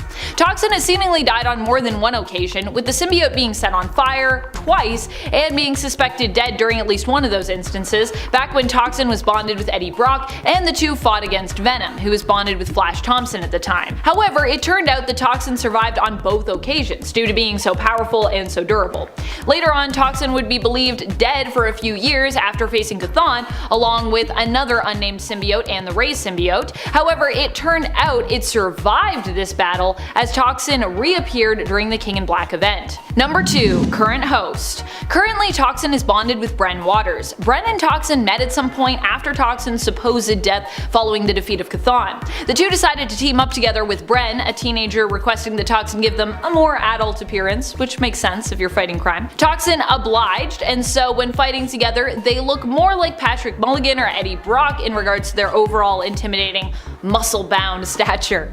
We met Bren during the King in Black event, where we witnessed him and Toxin going out only to be accused of being part of the symbiote invasion by one of Alchemax's guardsmen, who they got into a fight with. The guardsman, it turned out, was actually Bren's father, Oscar, who apparently does not approve of symbiotes. Number 1. Most powerful symbiote, or at least almost the most powerful symbiote. Aside from Null maybe, or just the King in Black in general, I think Null is in a league all of their own, and then it's basically between, for me, Toxin and Anti-Venom. But this is Toxin's list, so I think we can give them the most powerful title, at least here, where they're alone on their list. Toxin is considered to be so powerful because of its heritage. Toxin is the child of Carnage, which is already an insanely powerful symbiote in terms of what it can do, and in terms of its resistance to standard weaknesses, such as sonics and fire. Toxin is super strong, agile, fast, durable, possesses superior stamina, has its own more efficient and specific version of Spider Sense, can shapeshift, camouflage, heal itself, crawl on walls, create webs, is a skill tracker, and has a toxic bite, after bonding with Eddie anyways. I don't think they had the toxic bite originally. At number 10, Valkyrie's origins are from ancient Norse mythology. In the earlier Thor comics, there was a running backup feature known as Tales of Asgard, and it told stories from ancient Norse mythology and presented them as part of the official canon. One of these texts was the Volsunga Saga, which is a 13th century Icelandic tale, and it acts as one of the origins for Valkyrie as we know her today. Another one was Nibelungenlied, a High German epic poem that also told some of the origin of the character. And these referential texts aren't entirely fictional either. These stories are largely based on the real-life Merovingian Queen Brunhild, who is fabled to have had an affair with Thor, or the mortal incarnation of him at least, a guy named Siegfried. The story ends in a tragedy with everyone dying, but within that tale is where we get the origins of Valkyrie. Also, the saying, "It's not over till the fat lady sings"? Well, the fat lady being referred to comes from an opera by Richard Wagner that was also based on these tales. And the fat lady is based on the same character as Valkyrie. This part isn't official Marvel lore though. Marvel's Valkyrie doesn't sing. At least, I don't think she does. At number 9 is that Valkyrie is actually the only one left out of all the Valkyrior. The Valkyrior, for those who aren't aware, are a group of demigoddesses who send the souls of slain Asgardian warriors to Valhalla. The group usually consists of 9 warriors who ride winged horses and are typically led by Brunhild, aka Valkyrie. But tragically, this fleet of godly warriors is killed in a huge war, while Valkyrie's soul is imprisoned by Amora the Enchantress. So she finds herself coming out of imprisonment entirely alone, and forced to pave her own path. Well, not quite, because Odin does revive the Valkyrior, but only allows them to exist within the walls of Valhalla, which is basically the afterlife. So he doesn't really bring them back to life. Either way, Valkyrie is tasked with finding a new group of Valkyrior after this incident. Although, considering it's probably pretty hard to find 9 more demigoddesses that can also ride winged horses, and the fact that Valkyrie just misses her old friends, she doesn't complete the task. She instead moves on and creates the Fearless Defenders, which is a fully female team of heroes from all corners of the Marvel Universe. Number 8. Odin's son. After giving up the name or mantle of Thor, this unworthy Thor decided to now only go by the name Odin's son. And you know what? There is still a hell of a lot of power behind that name. Even without Mjolnir, Odin's son is still half Elder God and half Asgardian, and an extremely strong Asgardian too, considering he is the god of strength. He also still has more stamina than almost all other Asgardians. He is still incredibly durable, still incredibly fast, still immortal, still a master warrior, and he is still able to wield the lightning. Beyond that, he has the help of his allies who he has gained over the thousands of years he's been alive. He also has an incredibly cool looking black Uru arm after Malekith cut off his normal arm. Oh, and he wields a weapon he is still all too familiar with. Number 7. Jarnbjorn. Jarnbjorn was the dwarven forged battle axe composed of Asgardian steel and created for Rana, one of the original members of the Valkyrie. After she mysteriously disappeared, having been assimilated by the Headless Celestial, Jarnbjorn was stored in Asgard's armory and eventually taken up by the younger Thor a long time before he was ever able to wield the mighty Mjolnir. Eventually, after a lot of stuff involving Celestials, Kang the Conqueror, and the Apocalypse twins, Jarnbjorn was replaced in the Asgardian armory. When Thor could no longer wield Mjolnir after his battle with Nick Fury on the moon, Thor took up Jarnbjorn once again. While fighting Malekith and a force of frost giants under the sea, Malekith took Jarnbjorn from Thor and used it to cut off his left arm. Odinson is a weapons master, familiar with every Asgardian weapon, but when he becomes unworthy, it makes sense that he would go back to wielding this awesome axe that was his faithful weapon in his youth. Number 6. Tooth Gnasher. When Thor became unworthy to wield Mjolnir, he also lost the powers it bestowed on him, including flight. As such, he needs a bit of help from time to time. While he has many friends and allies across the universe, everyone knows that a boy's strongest connection is with his giant Asgardian pet goat. Tooth Gnasher is one of a pair of goats that are pets to Thor and who, in the mythology, would help pull Thor's chariot. In the unworthy Thor story, his one goat, Tooth Gnasher, is Odinson's companion, mainly used to help Thor travel through space and fly to where he needs to go. But he is also perfectly capable of helping Thor in battle. He is an Asgardian goat, and as such is super goat strong. He's even capable of damaging Mjolnir. Obviously, Tooth Gnasher is capable of traveling between the 10 realms and both running and flying at super high speeds. And we love this awesome space goat, yes we do. Number 5. His quest? In the unworthy Thor story that was Odinson's main solo Marvel run, we learn that the Hammer of Ultimate Thor had survived the incursions and traveled through universes to eventually land in the 616 Realities Asgard realm, which is currently in ruins. Odinson learns that the whole ruined realm of Asgard has been taken by an Elder of the Universe, the Collector, who is trying to wield the hammer for himself, but he is unworthy, obviously. Odinson travels to the Collector's ship and battles furiously against the Collector and some of Thanos' Black Order, mainly Proxima Midnight and Black Swan, and a mysterious third character. While Odinson is worthy of this ultimate hammer, this is not his hammer. And after using lightning to defeat the villainous forces, he decides to bring Asgard back where it belongs and leaves the Ultimate Thor's hammer here, where a certain somebody wields it to become War Thor. Number 4. Beta Ray Bill. Almost as if the unworthy Thor story is a greatest hits, a lot of the best and favorite Thor characters show up here. One that everybody loves to see is the last existing Corbinite and wielder of Stormbreaker, Odinson's worthy brother, Beta Ray Bill. Beta Ray Bill first showed up way back in Thor number 333 in August of 1983, and he was the first character to ever be worthy of wielding the Hammer of Mjolnir, as far as I'm aware. Bill meets up with Odinson when he discovers that Asgard is no longer where it should be and has been taken by the Collector, and he fights alongside Odinson to both help return Asgard and to help Thor wield his new hammer. Beta Ray Bill is an amazing character. He is crazy powerful, and while not native to Asgard, he is loyal to both Odin and Thor, even offering up Stormbreaker to Odinson when he realized he had become unworthy. A better friend you'll be hard pressed to find. Number 3. Mangog. Sometime after the events of Unworthy Thor and after Jane Foster Thor had been challenged by the Shi'ar gods, the Mangog, one of the most powerful entities in all of Marvel Comics, was released and resurfaced, attacking War Thor when he reclaimed the Ultimate Universe Mjolnir. When Asgardia's Watcher, Heimdall, lowered his head for a moment, Mangog attacked with blinding speed and fury. All the defenders of Asgardia tried their best to defend their home.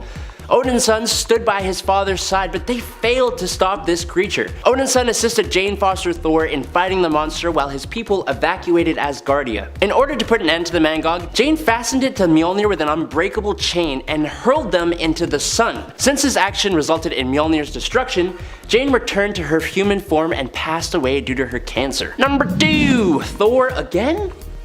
Unwilling to let Jane go after she passed, Odinson attempted to channel the god Tempest to use its power to revive her. Odin joined him too, since he had seen the hesitation within Jane's own soul at the gates of the afterlife, and they were successful in bringing her back. With the destruction of Mjolnir and her inability to continue as Thor, Jane convinced Odin's son to rise up again and reclaim his name and identity. Odin's son finally became Thor again, but alas, he still did not have his mighty hammer.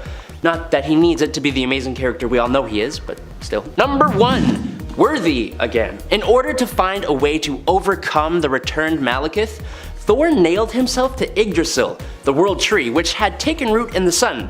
Because that makes sense. After sacrificing his left eye and the last shards of Mjolnir in his possession, Thor figured to recruit his older and younger selves, the ones that he had defeated Gore the God Butcher with. The three of them were joined by Jane Foster, who had temporarily returned to her Thor form by the rebuilt hammer of the War Thor. During battle against Malekith, who had empowered himself with the Venom symbiote, the god Tempest manifested in the sun and Thor commanded it from Earth to reforge Mjolnir in an extremely awesome moment. The hammer came down and landed right in front of Thor Odin's son, and he, having realized that his struggle to become worthy in itself was what made him worthy, picked up his hammer. Thor used Mjolnir to deliver the final blow that defeated Malekith. After this awesome heroic act, Odin stepped down as Asgardia's Allfather and appointed Thor as the new Allfather of Asgardia.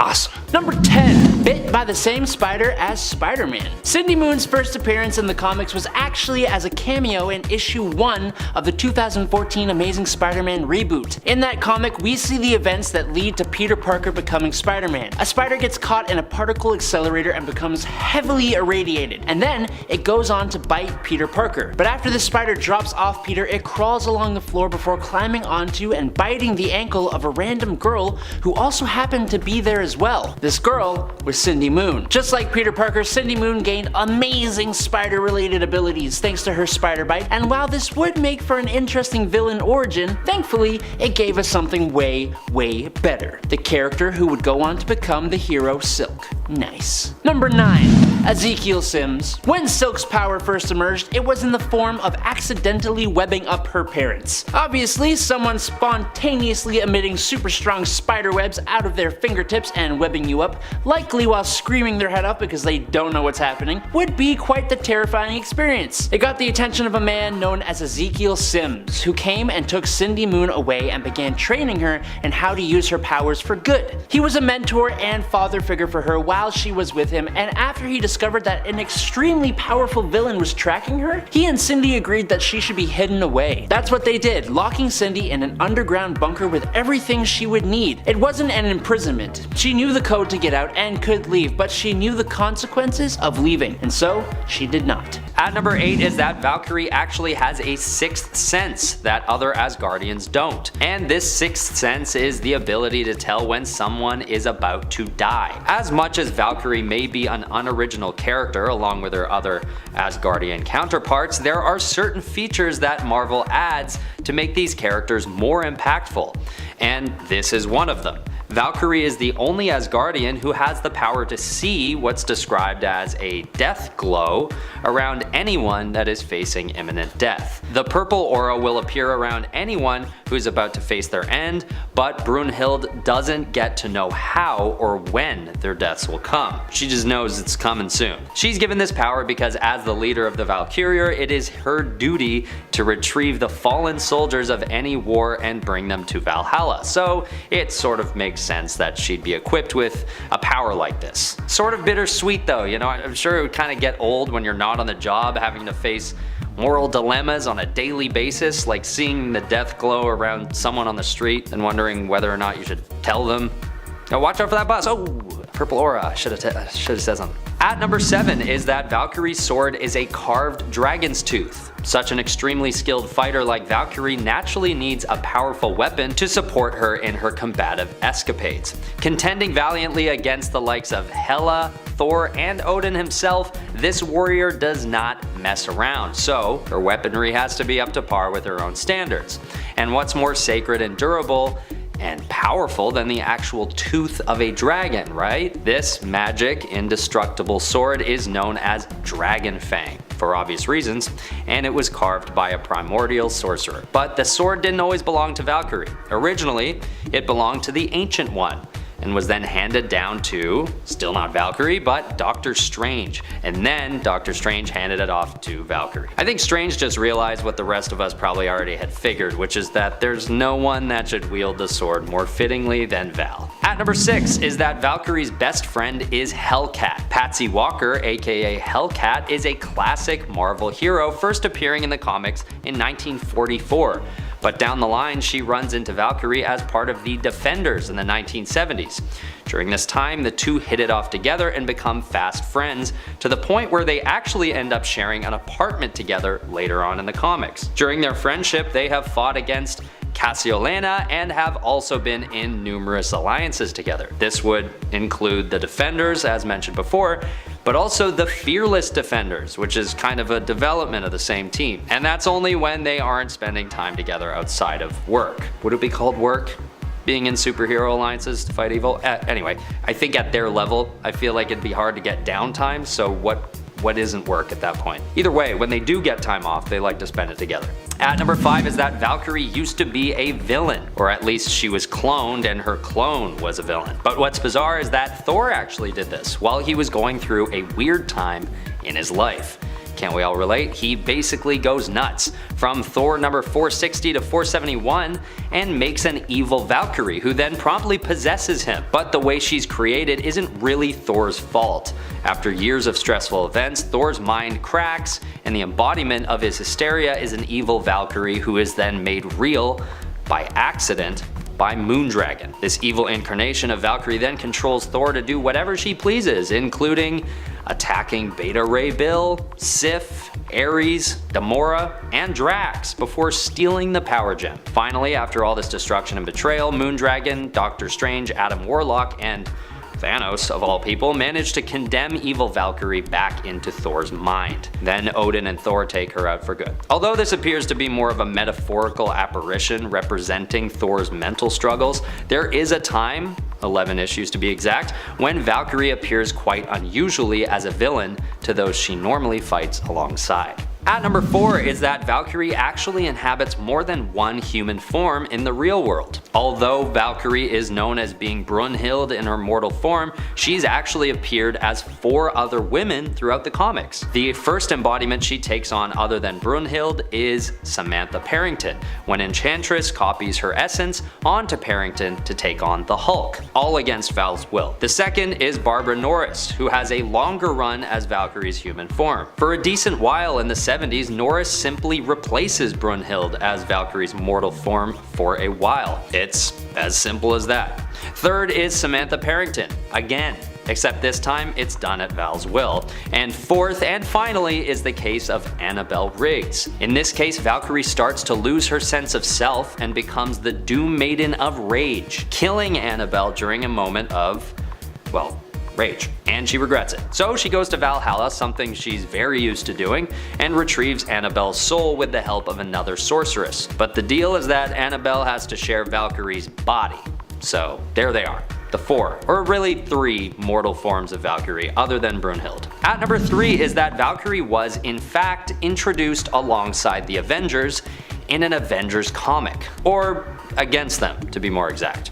First appearing in the Avengers 83 in 1970, Valkyrie is shown leading a team of Lady Liberators fighting against the Avengers. Although this is the perfect first shot of Valkyrie showing her strength and integrity as a strong female character in all her glory, it turns out just to be the Enchantress putting on an impersonation of Valkyrie. But before she truly appears in her first legitimate form in 1972, another impersonation of her appears in Incredible Hulk number 142 in 1971. This is the time when she appears as Samantha Parrington, as mentioned in the previous entry. So why does Valkyrie appear twice in illegitimate forms before making her first true appearance? It isn't clear, but it's a trend that continues into the character's life as she goes on to rub shoulders with tricky enchantresses and convoluted illusions well into her life as a hero. At number 2 is a fun fact that Valkyrie was actually a teammate of Wonder Woman's mother. But how can Marvel work one of their own into the backstory of a DC character? Well, it all goes back to the beginning of this list where we discussed how Valkyrie is based on a mythological character, Brunhild. And for various reasons, this old tale is unbound by copyright law. Well, so is Wonder Woman's origin story. Hippolyta is known by many DC fans as Wonder Woman's mother, but she's originally known in mythology as the Greek queen of the Amazons and daughter of Ares. And these myths, just like those that Valkyrie is based on, are all fair use by any writer at Marvel Studios. So,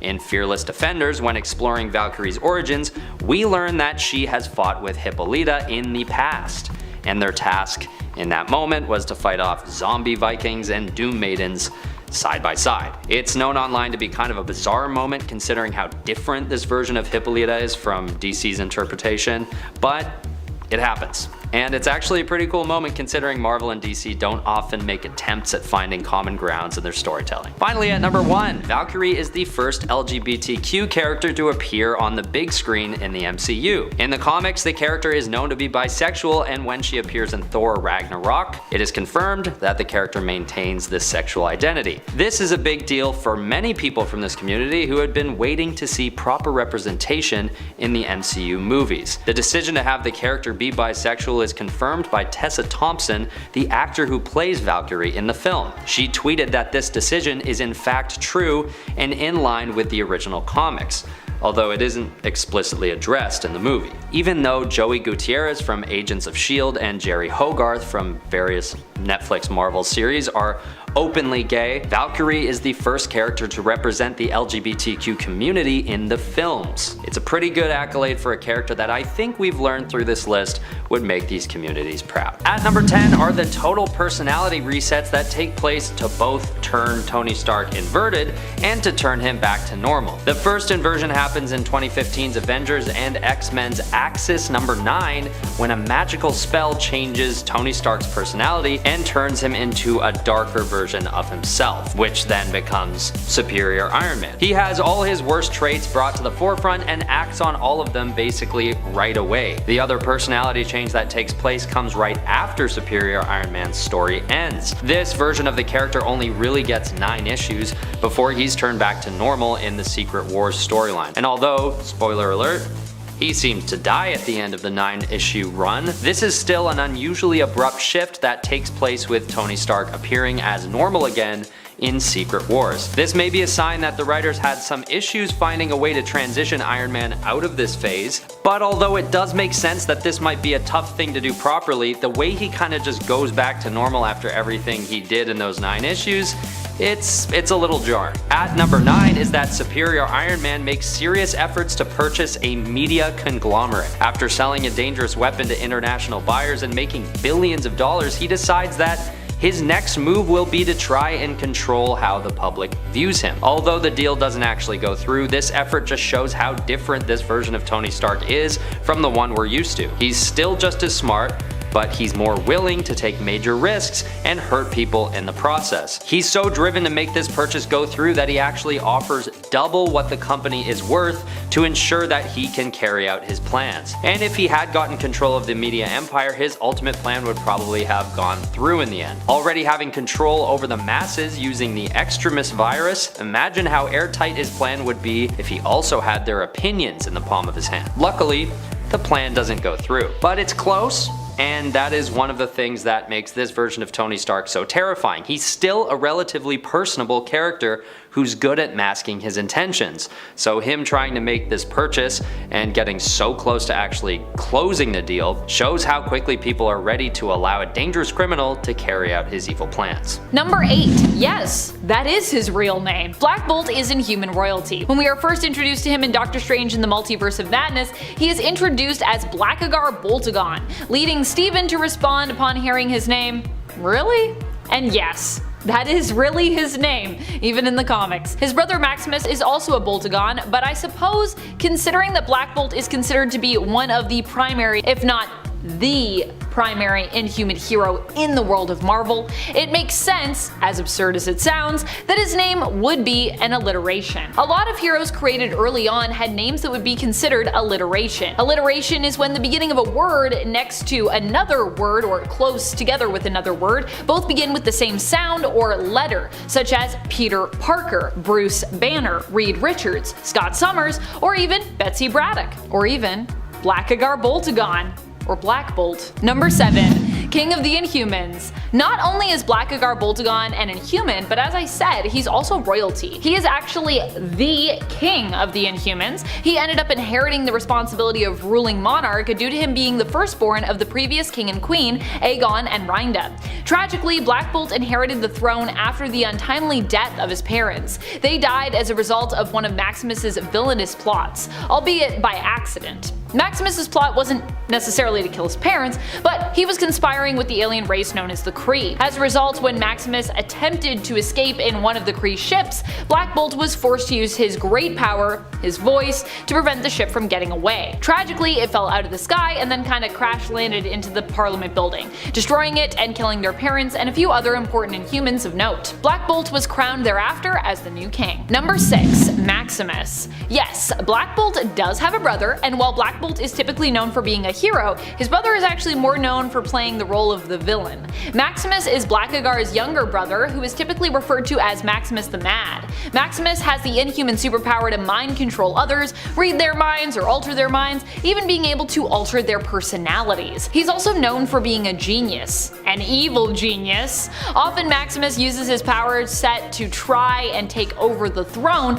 attempting to rule in his brother's place after having him deposed. He also has, however, used his powers to try and help Black Bolt from time to time, but the two have a similar dynamic to, I would say, Loki and Thor. Typically Maximus can't or shouldn't be trusted, but you know, sometimes they do team up and do things together. Basically, if Maximus is like, yeah, I guess this thing is like worse than I think you are, so I guess I'll team up with you. That's usually how it goes. Or I think there was a time when he wasn't considered like mad anymore and he was kinda cool for a bit. Number 5. The floating city of Attilan. The Inhumans typically live in the floating city of Attilan. Well, it's not always floating, but for a good amount of time it did exist over Manhattan and was actually floating above it. Either Attilan is typically on Earth, floating somewhere around there, or is located on the moon, where it's also existed for a good amount of time in the comics. There have also been times when Black Bolt and his people, the Inhumans, have been without the floating city of Attilan and basically were kinda like homeless for a while. At one point that happened and no one even wanted to allow the Inhumans to stay in their nation on Earth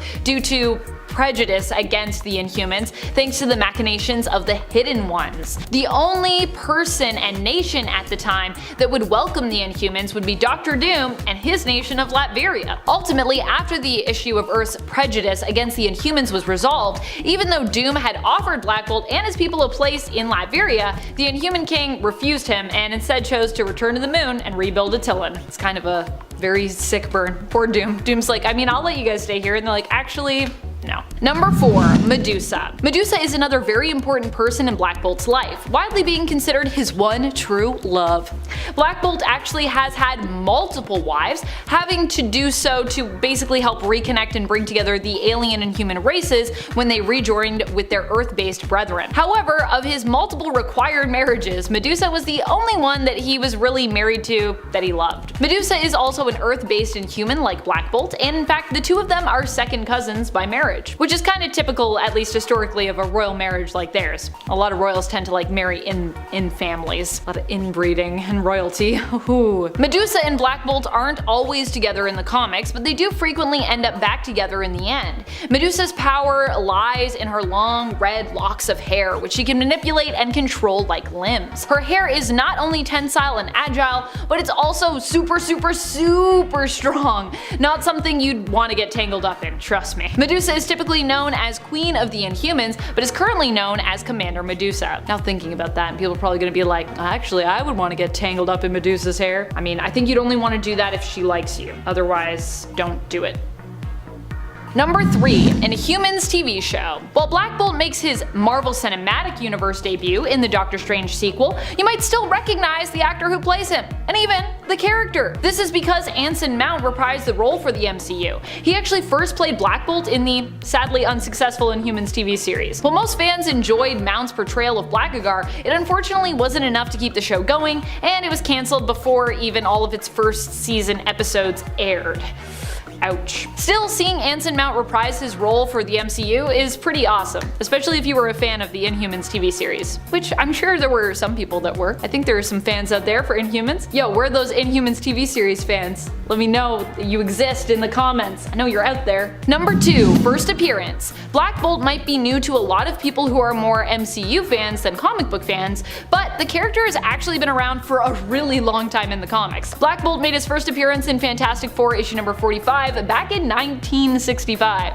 Yeah, he's an old and quite established character at this point. Making his first appearance in Fantastic Four is also very fitting considering how the Inhumans would continue to have a close relationship with the FF throughout their history, especially when it comes to Black Bolt and his wife Medusa. Medusa even at one point was dating Johnny Storm, aka the Human Torch, and Medusa's sister Crystal, an Inhuman who can control and influence the elements and who was also considered Inhuman royalty, also at one point dated the Human Torch. In fact, they actually had quite a relationship. Yeah, if you're also wondering, yeah, there's lots of love triangles abound there, as you can imagine. Medusa and Crystal being sisters, and then Johnny, and then obviously Black Bolt's around. It was a time. Number 1. Powers. So we know Black Bolt has a powerful voice from his appearance in the MCU, but how exactly does that work? Well, it actually all has to do with the speech center of his brain, which can basically harness the power of electrons and ambient particles. In fact, you know that tuning fork that he wears on his head? That's not just a weird costume choice, it actually helps him to more fine-tune his powers. Although it also, I think, is very fitting that he wears like a tuning fork and he's using voice powers.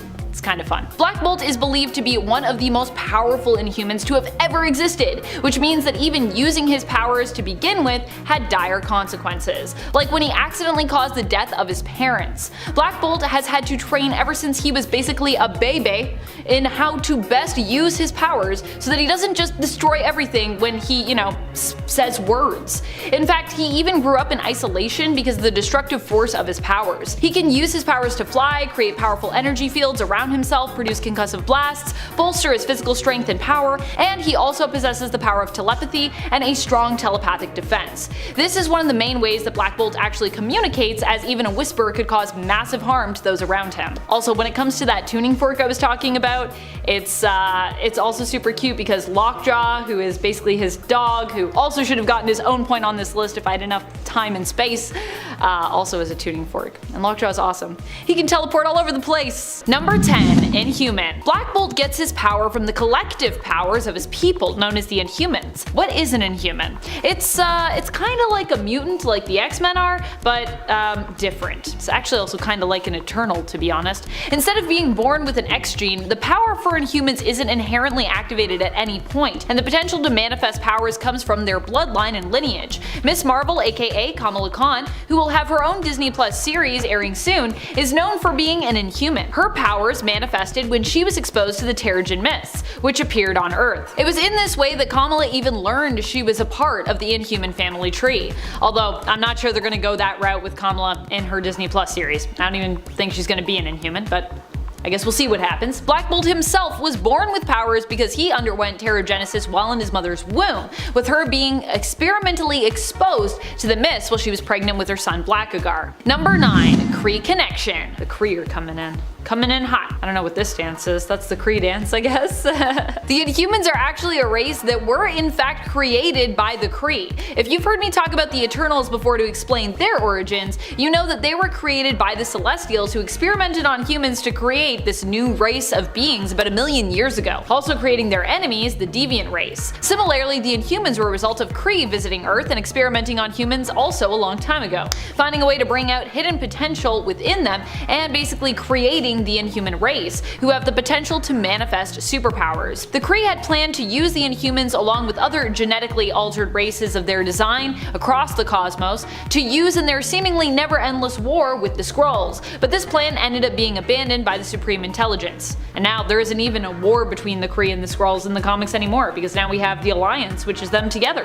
Huh. Number 8. Better spider sense. Silk possesses an extrasensory hyper danger or silk sense, which warns her of potential immediate danger and links with her superhuman kinesthetics, enabling her to evade most any injuries, unless she cognitively overrides her automatic reflexes. Her silk sense is more advanced than the spider sense of Spider-Man and other spider totems. It allows her to react significantly faster in combat for starters, but it also has superior range and can even sense the identity of an attacker before a fight begins. There is a side effect though. Her hyper silk sense seems to be a bit out of whack. For example, Silk was alerted one night when a girl was left by her friends after a party and was crying. Not a danger or anything, just a not great moment for somebody else. Her sense has also continuously fired off when there seemed to be no immediate danger, making it very sensitive to the point where she will ignore it even when she is in direct danger, which can obviously be pretty bad. Number 7. Webbing out of her fingers? Unlike Peter Parker, at least the 616 version of Peter Parker, Silk has the ability to organically produce her own silk webbing. This kind of gross idea is possibly limited by her body's health and nutrition, meaning she's gotta keep well fed and all that jazz. These organic webs have many of the same properties as Spider-Man's artificial webbing, but can also be woven into clothing, like her first ever spider suit, which is literally just her covering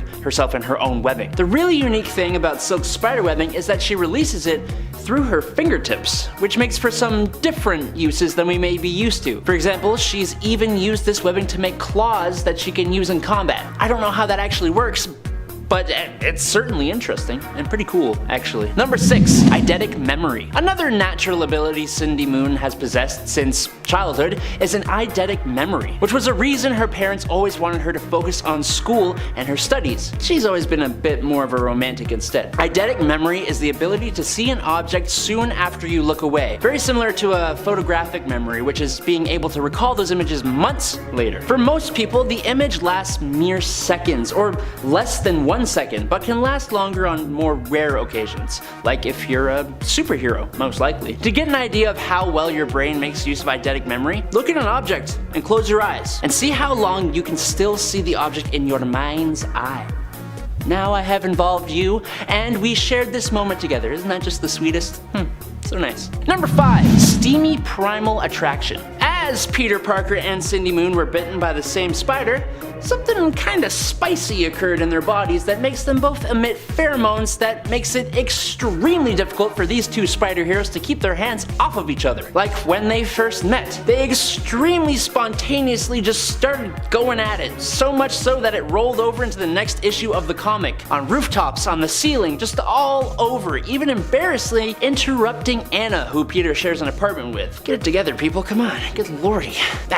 They're just naturally extremely drawn to each other. It's not entirely their fault. A handy side effect of their shared connection is that it even allows Cindy to be able to sense Peter across the multiverse, as she stated during the Into the Spider-Verse event. It's also revealed no other multiversal Peters share this pheromone, so 'tis strictly a 616 thing. Useful information for us, I'm sure. At number 4 is when Kang raises Black Bolt's son Ahura to wipe out the Inhumans. Another twisted case of Kang the Conqueror using his time travel to screw up other people's lives. This one is on another level than the previous entry because he actually turns, or tries to turn, son on father, which is pretty deplorable if you ask me. But something you might not expect is that Black Bolt actually sends his son Ahura to the past with Kang in order to save him from the events of Secret Wars. Kang does take Ahura to the past, but instead of protecting him, he trains him to turn against his own people and wipe out the Inhumans in the past. Ahura then grows up to be the new Kang the Conqueror as an adult, and the future Inhumans are then forced to kill him. This is a pretty twisted one, both in the sense that it's unfair to Ahura and Black Bolt and all the Inhumans, but also in the sense that it's just darn confusing. This must be why the MCU chose to avoid time travel, well, up until Endgame, I guess. At number 3 is that Kang the Conqueror appeared in Loki Season 1. This is something that some people may have missed because he goes by a different name in this show, appearing as as He Who Remains, the character is introduced as the ruler of the Time Variance Authority and exists at the very end of time. His job is to watch over any and all time traveling escapades to keep everything in line. This could be considered as the MCU's version of Immortus mentioned before in the earlier entry on this list, but speculation aside, this is in fact confirmed to be Kang. And why it's important to note is that Kang is about to become a huge player in the MCU, and this appearance will go down as the very first for this iconic character after we see him in more MCU projects over time. One of those projects is Ant-Man and the Wasp: Quantumania, which is confirmed to feature Kang the Conqueror as the main antagonist, and he will of course be played by the same actor as He Who Remains from Loki Season 1, Jonathan Majors. At number 2 is that a younger version of Kang became known as Iron Lad, the teen version of Iron Man. Yes, that's right, in Young Avengers, a past version of Kang appears as a teen Iron Man, and not only that, but he is seminal in the formation of the Young Avengers themselves. This heroic version of the villain has no idea of what he will become, but eventually gets a huge wake-up call when he is confronted by his future self as Kang the Conqueror. In this moment, the future Kang, the one we're most familiar with, returns to the past to inform Iron Lad of who he will become. But this confrontation does not go well, understandably, and Iron Lad actually kills Kang, who's his future self, thus creating a temporal paradox. This sort of screws things up a bit, as time travel typically does, but Iron Lad eventually travels forward in time and continues on his path to becoming Kang the Conqueror, setting the timeline back on track. Finally, at number 1 is that Kang's real name is Nathaniel Richards. Now, you may be scratching your head wondering why on earth I would rank this in the top spot, but the reason is that this suggests that Kang may be a descendant of Reed Richards, aka Mr. Fantastic. Now, this ancestral link hasn't been confirmed, but Kang is typically known as a Fantastic Four villain, so it wouldn't be totally shocking if this were to turn out to be true. And to make things even more bizarre, other writers have explored the idea that Kang may be a descendant of Doctor Doom as well. I'm not sure how he'd be a descendant of both Doctor Doom and Mr. Fantastic, but there is a pretty widely discussed theory that this could be true. But either way, I think the most exciting thing about this fact is that writers are clearly not done with Kang in terms of the comics. The more backstory is added to the character, the more interesting he'll become, and that goes for all comic book characters. My guess is that they'll confirm this theory soon, sometimes between now and when the new Fantastic Four movie comes out, and they'll release it in the comics, and then Kang will be introduced to the MCU fans with more of an integrated backstory than he's ever had. But that's just a theory. We'll have to wait until 2025 to see if that actually happens. Number 10. Beyond Corporation. What happened to make Ben Reilly become the villainous being known as Chasm? That's a good question. Really, this is all explained in the pages of the Spider-Man Beyond event or storyline, which had a ton of tie-ins as well as extra bonus stories with their Point Bay issues, which occurred in between issues of the main storyline, diving deeper into the intricacies of smaller story points as the story unfolded. The Beyond event was a weekly release, so there was lots to read for those of us who followed along with this event. But overall, I'd say this event was worth all the reading, with lots of fun moments as well as many twists and turns to keep us guessing, as well as keep us eager to turn every single page. One of the highlights for me was definitely the team up between Mary Jane and Black Cat. In the Beyond event, Ben Reilly takes over the mantle of Spider-Man after the Beyond Corporation gains the rights to the Spider-Man name and hires him to be basically their Spider-Man. Peter for a while is in a coma, leaving Ben mostly uncontested for the Spider-Man moniker, except for Miles of course, who is actually served papers and threatened to change his name or deal with being sued. Eventually, it's revealed that Beyond was manipulating Ben's mind, and even that Ben had signed off on this, wanting to forget some less desirable moments in his past. However, after he catches on to their real purpose, a violent mind wipe goes wrong, leaving integral memories of Ben damaged and causing him to forget who he is and kind of have like a bit of an identity crisis. In the end, he chooses to die rather than accept help from Peter and falls into a pit of green ooze as the Beyond Corporation headquarters in New York is destroyed. Or at least, we thought he was dead. And friends, before we move on to our next spot on this list, if you love what we do here on Top 10 Nerd and you love hearing about how some more heroic characters can become evil, we have a Top 10 Evil Alternate Versions playlist for you to check out, where you can learn about all the evil alternates that exist in the multiverse. Number 9. The Ooze. In reality, Ben fell into the pit of ooze and was reborn again, this time with improved oozified powers. These newfound powers give him an enhanced spider sense, which also lashes out at the danger that he senses. He can also hit people with blasts of ooze now too. Ooze-tastic. Number 8. Powers. What's interesting about Craven is that he was born a regular human. Thanks to a herbal potion that he stole from a witch doctor in Africa and the ingestion of rare tropical toxins, Craven's physicality is enhanced past the point of even someone like Captain America. His aging has also been significantly slowed down, which is why he looks like he's like in his 30s, but he's actually around 70 to 80 years old. Craven can lift approximately 2 tons. He brags about being able to drop a bull elephant with a single punch.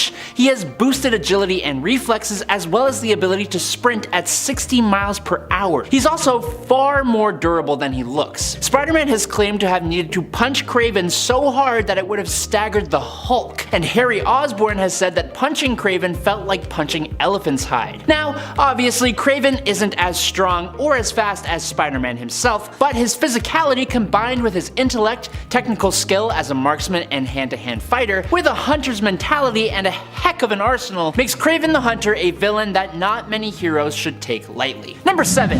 An Avenger? What really threw me for a loop was learning that Craven the Hunter became part of Nick Fury's special operations team called the Avengers, all the way back in 1959. Working with Sabretooth, Namora, Dominic Fortune, and more, the team worked to defeat a mysterious organization that was making use of the bad guys in World War II. What's really interesting about the Avengers 1959 though is that Craven had a relationship with Namor's cousin, Namora. And then on top of that, Sabretooth's comments to Namora fueled an already hostile relationship between those two villains. What's annoying is that it's not specified why Craven and Sabretooth loathe one another so much. It's implied that they previously encountered each other in Africa, and I think we can assume that our big game hunter here had at some point set his sights on the Wolverine villain, but until that story is actually written, we shan't know. Number 6. Craven's Last Hunt. Craven the Hunter's comic book tale seemingly came to an end in one of the most shocking Spider-Man stories ever. Craven's Last Hunt finally sees the Hunter get the drop on Spider-Man. Sticking Spidey in the neck with a dart and then burying Spider-Man 6 feet under, Craven actually beat his adversary, which only a handful of villains can actually claim to have accomplished. Thinking Peter Parker is down and out, Craven weirdly starts to take on Spider-Man's costume, or a copy of the Black Spider-Man costume, and he hunts down criminals. In an attempt to prove to himself that he's better than Spider-Man, he defeated Vermin, a villain that Spider-Man couldn't defeat without the help of Captain America. Unfortunately, the whole thing still ends in tragedy for Craven though. Spider-Man digs himself out of his grave, which renders Craven's victory moot, but Craven had also accomplished his main goal by besting Spider-Man. Convincing himself that he has no reason to live anymore, Craven chooses to defeat himself permanently. Number 5. His family. Craven the Hunter isn't the only villain in his very large and prominent family. I am going to mispronounce a lot of the names here. His half-brother Dmitry Smerdyakov, I think, is the Chameleon, a master of disguises famously known for being Spider-Man's first ever adversary in The Amazing Spider-Man #1 back in 1963. The Chameleon would go on to be a major and consistent threat to Spider-Man, and it was actually the Chameleon that motivated Craven to go after Spider-Man in the first place. Outside of his half-brother though, Craven has 7 children following in his footsteps. During Craven the Hunter's 2-decade-long absence from the comic books following his passing, other characters took his place. Many of them were members of his family, including his sons. These include Vladimir Kravinoff and Nadrachi Tannengarten. The most notorious members of his offspring are Alyosha Kravinoff, a mutant who became obsessed with power after experimenting with his father's potions, Anna Kravinoff, an Inhuman who became notable for working with the Sinister Syndicate, and maybe the most unique of his children were the Sons of Craven, who were actually clones of the original created by the High Evolutionary. Number 4.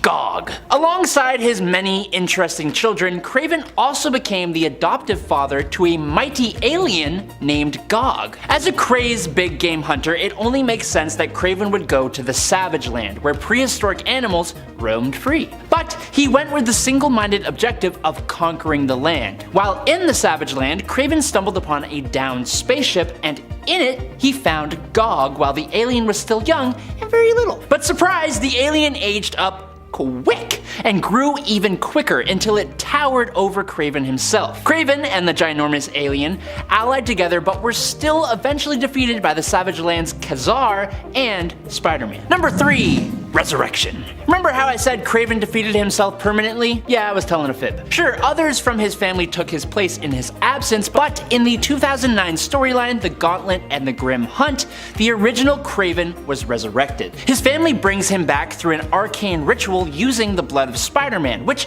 we will talk about more in a bit. Craven returns as strong as ever and restless as heck. The story sees Craven launching a brutal campaign against the Wall Crawler alongside many of Spider-Man's most powerful villains, and it's one of the coolest Craven-centered stories around. Number 2. Squirrel Girl. Craven the Hunter is an incredibly formidable villain, but unlike a lot of other villains, he is fueled primarily by an incredible strong sense of honor. He is incredibly competitive, and the whole reason he even feuds with Spider-Man is for that very reason. Craven actually respects Spider-Man for all the defeats that the webslinger has caused him. Because of this sense of honor, it's actually not uncommon to see Craven act as an ally from time to time, and one of the weirdest times that happened was when Craven the Hunter was portrayed as an ally for Doreen Green, Squirrel Girl, in the Unbeatable Squirrel Girl series. In this series, Craven tries to capture Squirrel Girl, but she convinces him otherwise and turns him into an ally, and it's both hilarious,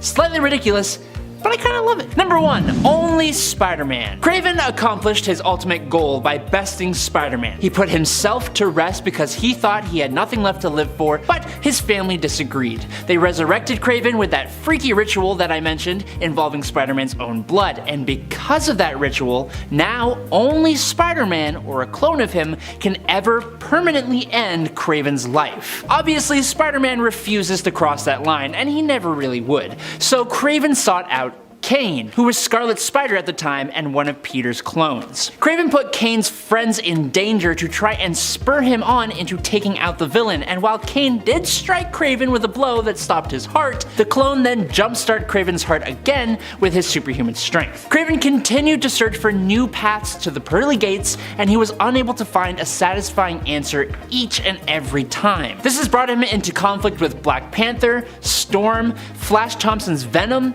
He's been struck in the heart twice, but nothing outside of a fatal blow from Spider-Man or one of his clones will keep Craven down for the count. Number 10. Why is he unworthy? What better way to start off this list with actually talking about why the heck there is an unworthy Thor in the first place? As some of you know, Gorr the God Butcher was a rather significant enemy for Thor. He killed many other gods and threatened to end them all, and he was fueled by his belief that gods were full of hubris and pride, and that the universe would be way better off without them. Even after Gorr's defeat, this idea would haunt Thor, and it ultimately came back to strike him again in a fight with Nick Fury on the moon. Nick Fury, along with a few other characters, including Thor, had all learned secrets from the eye of Uatu the Watcher, with Nick Fury learning of Thor's own self-doubt after his fight with Gorr. So in the climax of Original Sin, all Nick Fury had to do was whisper in Thor's ear that Gorr was right. These 3 words were enough to riddle Thor with enough self-doubt to drop his hammer and become unworthy. Number 9. Jane Foster.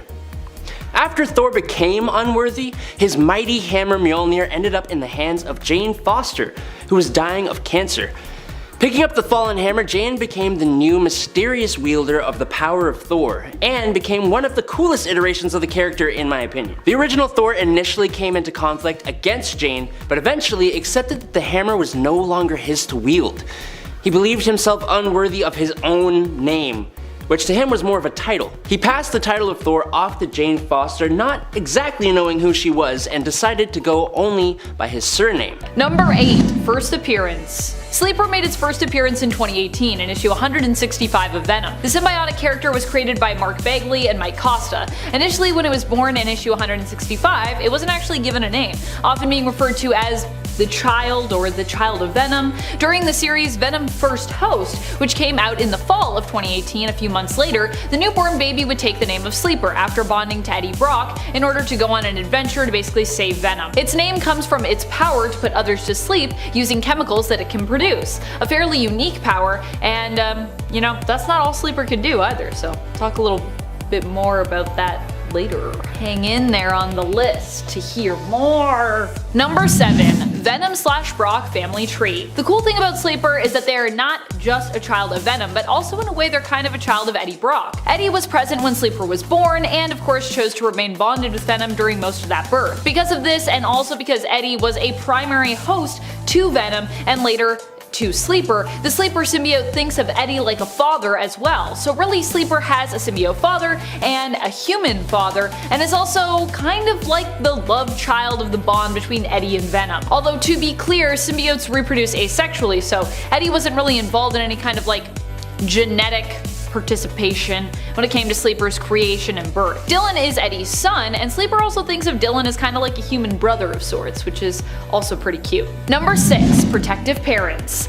Initially, it was believed that the birth of Sleeper was unsuccessful and that the symbiote was actually stillborn. However, 2 pages after this misdirect in issue 165 of Venom, we learn that Sleeper is actually alive and well, thank goodness, and is under the care of Alchemax and Liz Allen. Eddie and the Venom symbiote decide to leave the newborn in Alchemax's care to be studied, but only if the testing done is all non-invasive and under the expectation that they will get to visit Sleeper twice a week to spend time with the child and make sure it is being well looked after, and of course to give it proper guidance as it grows up, like all good parents try to do. Pretty cute stuff. Venom also stipulates that Sleeper is not to bond with the host at such a young age, as they consider this could damage Sleeper's psyche and misguide the child before it is actually more sure of its sense of self. In fact, even when Eddie later bonds with it, it's kind of like, I don't think we should bond yet. I don't think you're ready. You're a baby. You don't even have a name yet, Sleeper. Number 5. Telkar. Telkar is a perfect example of how bonding to Sleeper can be less than ideal, let's say. Telkar was a Kree kind of baddie when it came to the story of Venom and Sleeper anyways, although Telkar's kind of a complicated character really. He bonded with Venom and forced the symbiote to stay merged with him against his wishes. As a result, Eddie Brock with Sleeper and Mulligan attempted to rescue and stop Telkar, who wanted to retrieve a bioweapon and ultimately tried to destroy all of humanity. In the end, Venom was freed from Telkar's control, rebonding with preferred host Eddie Brock. Sleeper later ended up bonding with Telkar and in essence basically lobotomized him? Sleeper then basically piloted around the brain-dead body of Telkar until Telkar was attacked, roused from his brain-dead state, and basically died while merged with the symbiote because he was attacked, leaving Sleeper to puppet around Telkar's corpse for a time. Yikes. Number 4. Mlans. Also, I'm just gonna apologize if I'm not saying that right for all my Skrulls in the chat. Obviously, I have not met very many Skrulls in my life, and I feel like I'm always messing up Skrull names, so sorry to any Skrulls out in the cosmos. Mlans was a temporary ally of Sleeper and Eddie Brock, and in a way of Venom. Mlans was a Skrull soldier who had at one point captured Telkar, keeping him as a prisoner and treating him pretty cruelly. She was part of the Skrull warrior group known as the War Sisters. Eventually, Telkar escaped his captives, killing all of Mlans' War Sisters in the process. Also, for those of you that don't know, Skrull and Kree, not right now in the comics, but in general, usually hate each other because they're usually at war. And they were at this time. Mlans later attempted to hunt down Telkar, who had come to reclaim the Venom symbiote.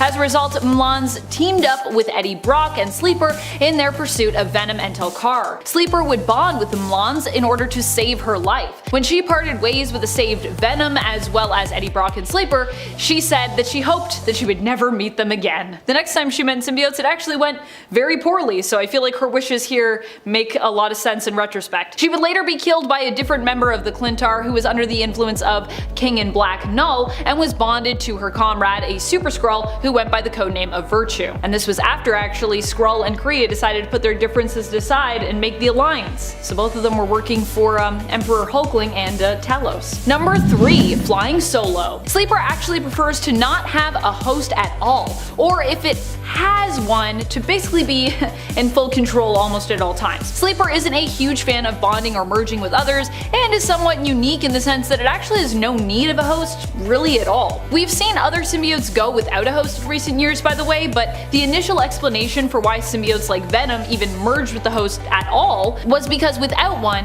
and without certain chemicals produced by the human brain, they would basically starve and die. In fact, this was also why Venom was always threatening to basically eat people, and why Venom Venom developed an obsession and need for chocolate. Sleeper, however, does not seem to need a host at all, producing humanoid or other forms independently without actually needing to be merged to anybody. Not needing a host to survive. This could be because of Sleeper's chemokinesis powers. I mean, technically, if it needs any chemicals, could it not just make those chemicals itself? I don't know. I don't know if we've ever gotten into that, but I just feel like that's an explanation that makes sense to me. Number 2. Hank. Hank is probably the latest host of Sleeper, at least I think so, because Hank was like 2021 and it's only 2022 right now while I'm recording this. Although, as we said earlier, Sleeper isn't really big on hosts normally. However, Sleeper agreed to bond with Hank in secret in order to protect him as a favor to Flash Thompson. Flash recruited Hank to be a part of a security detail. Suspicious of what Carnage might be up to, Flash and Hank basically worked security for Senator Peter Crane. Flash thought that the Senator might have become overtaken by the Carnage symbiote, who was planning to use the Senator to get close to and assassinate the president. Basically, they were trying to make sure the Senator didn't get overtaken by Carnage, but then at one point they were like, maybe he already has been. In the end, it was revealed that Crane's son, Arthur, was actually bonded with Carnage instead. Haha. Hank ends up being stabbed through by Carnage, but is saved by Sleeper, who then basically takes over for the host, sedating him so that Hank is none the wiser, and so that Hank can also rest as Sleeper helps him to recover. Sleeper and Toxin, who is bonded with Flash, work together to stop Carnage, with Hank later having pretty much no recollection of this fight, because he was sedated, so he was like, I don't know. And they were like, we'll just won't tell him he was bonded with the symbiote, because, you know, it's kind of weird. Number 1. Chemokinesis. One of Sleeper's most interesting powers, of course Sleeper also has powers similar to all the other symbiotes, is their ability to produce various different chemicals which can be used for a variety of effects. Some other symbiotes can do things like produce acid, but none other symbiotes that I know of have chemokinesis on the same scale as Sleeper, so it's quite a cool and unique ability to see. Sleeper can use the chemicals it produces to burn its opponents or defend itself with acid-like emissions, or to manipulate others. It can sedate, knock out, elate, persuade a target, or even cause someone to hallucinate. Aside from that, it's also believed that Sleeper can use chemicals to manipulate the thoughts and emotions of targets, and even kind of like communicate with people telepathically using these chemicals, presumably. Sleeper can even insert ideas into the minds of those it chooses to affect, so like I said, it's pretty persuasive. Pretty powerful stuff, really. Alright, at number 10 is that she is different from Captain Marvel. I know many of you already know this, but we gotta throw in an entry for the dabblers. Those who only dabble in superhero culture may confuse these two characters for obvious reasons, but the two are very different, although this isn't an accident. The original handle of Miss Marvel was taken on by Carol Danvers way back in 1977 in Miss Marvel issue number 1. Later going by the monikers of Binary, then Warbird, Danvers finally takes on the name of her mentor and goes by Captain Marvel in 2012. And when Kamala Khan, the current Miss Marvel, appears in 2014, she takes up the Miss Marvel moniker as an homage to Carol Danvers. This is because Kamala herself is a fan of superheroes. Which we'll talk about later. On top of all this, the powers between the two heroes are also entirely different, as well as their personalities and their ages. But we'll also get to those details in the entries coming up. But yes, two different characters. It's a little confusing, but that's the gist of it. At number 9 is the fact that Miss Marvel, aka Kamala Khan, is in high school. It isn't often that a superhero is as young as Kamala Khan. So, in the superhero world, Kamala Khan is very young, and it shows in her personality, her often being easily excitable and energetic in battle. But this choice to make her a high school student wasn't drawn out of a hat by any means.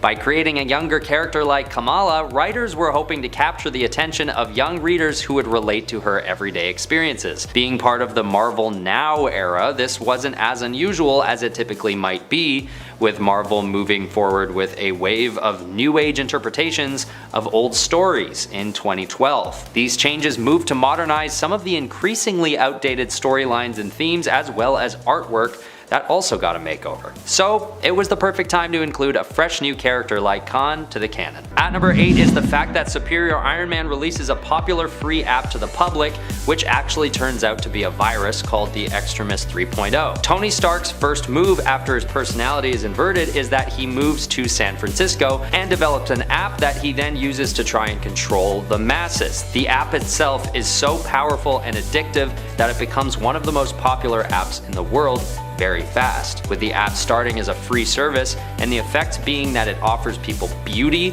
intelligence, and good health.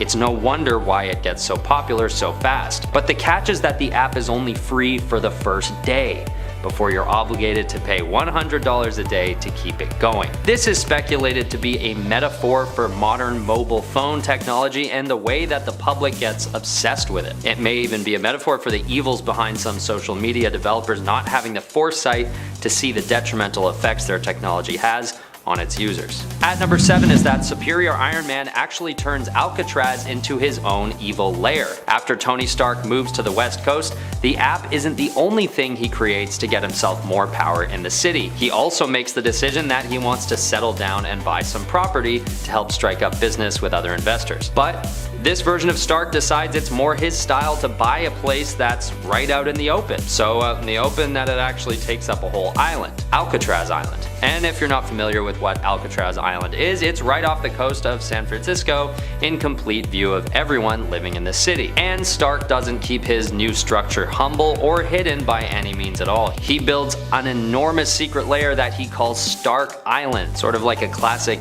evil lair that a villain from a James Bond movie would work out of. And although it's all done legally as far as we can tell, this is just another example of Superior Iron Man's grandiosity and arrogance as a villain. At number 6 is that Superior Iron Man develops a whole new armor called the Endo Sim Armor Model 50. If you know about this suit of armor, you know that it's considered one of the most powerful out of all Iron Man's suits. The main property that sets this suit apart from the others is that it's made of a symbiotic material, or at least draws from the physiology of a symbiote. This means that Tony Stark can summon the armor from wherever he is, and it will crawl or float over to him and cover his body. It then hardens around him, becoming stronger than steel and arguably stronger than the original Iron Man suit. And just like a symbiote, it has properties that makes it seem like it's alive. So with a suit that's even more alive than the HUD and AI assisted original armor, it's also able to match his senses and support his each and every move without needing much verbal communication. For example, the suit actually turns red when Tony Stark gets angry, which is a pretty awesome feature actually. Even though it's basically just an aesthetic function, it proves that the armor is a living thing, which somehow makes Superior Iron Man even more intimidating than he already was. At number 5 is that Superior Iron Man starts drinking again. Normally, Tony Stark has a natural tendency towards drinking, and so he's put up some pretty serious boundaries in the past against the habit. But when his personality is inverted, Tony Stark naturally becomes more of a drinker than ever before, except with a more positive and relaxed approach to the activity. To be fair to the original Stark though, Superior Iron Man is only able to do this because of Extremis 3.0. Using the technology to keep himself healthy and relatively unaffected in any negative way by his drinking, Stark is able to indulge all he wants without issue. And in my view, this is yet another strange trait of this inverted Tony Stark, which shows another unlikable side of the former good guy. Something about him indulging in a gluttonous, unregulated lifestyle rubs me the wrong way, probably because the typical Tony, despite his issues, is able to regulate his habits and use self-control to keep himself in line, whereas Superior Iron Man is just letting loose. And although drinking surely isn't a crime, it's just an example showing that this Tony Stark isn't about to practice any self-control anytime soon, at least during this storyline. At number 4 is that Superior Iron Man actually erases Matt Murdock's memory. One of Superior Iron Man's first threats in the series is none other than Matt Murdock, aka Daredevil, and it's because Murdock starts to realize the harmful effects of Extremis 3.0 and decides to investigate. During this time, Daredevil occupies San Francisco as well, so this issue is all around him at all times during this storyline, and he has a hard time not noticing it. But what he finds even more disturbing is that Stark has actually been forcing the virus into people without their consent, and he's doing this through the water supply. So Daredevil does all he can think to do and fights Tony before threatening to tell everyone unless Stark stops what he's up to. But this is a big mistake because Stark instead immobilizes Murdock with his Endosim armor and wipes his memory from the last few days. And although this is a very petty move, it does work and pretty much neutralizes Murdock's motives to take down Stark's plans. If you know the comics, you know that mind wiping is no known as a pretty awful thing to do to someone, even for the worst villains. So this is a pretty nasty move by this version of Stark, who isn't even yet showing his worst side here. At number 3 is the Iron Sight program that Superior Iron Man puts in place in the city of San Francisco. When his own app coerces people into spending ridiculous sums of money per day, they start to resort to violence and other crimes to afford the service. And instead of discontinuing his app for the greater good of society, he instead develops a whole program to monitor and control the masses that he calls the Iron Sight program, which is basically a giant fleet of drones flying around San Francisco, watching people and ensuring that they're all staying in line. This would include keeping crimes down, but also monitoring internet searches and other intrusive initiatives like that. It gets to the point where basically anyone with a device finds themselves constantly accompanied by an Iron Sight drone wherever they are. This shows another side to Superior Iron Man and the lengths he will go to have complete control and total autonomous power over the people of San Francisco. At number 2 is that Superior Iron Man actually restores Daredevil's vision. After he's confronted about the evil motivations behind the Extremis virus, Tony Stark decides he wants to show off the power of the virus to convince Daredevil of its efficacy. But he does it in a really vindictive and manipulative way. Daredevil accuses him of playing God, so Stark responds by saying that he's actually just playing human, and uses the virus to restore Matt Murdock's sight. This understandably overwhelms the typically blind hero and shows how much power Stark has actually amassed since being inverted during the Axis storyline. But this way of displaying his power is pretty shocking and arguably pretty cruel as well, especially considering Daredevil's sight is once again taken away once the effects of the virus wear off. The normal Tony Stark would never have shown off his power in this way.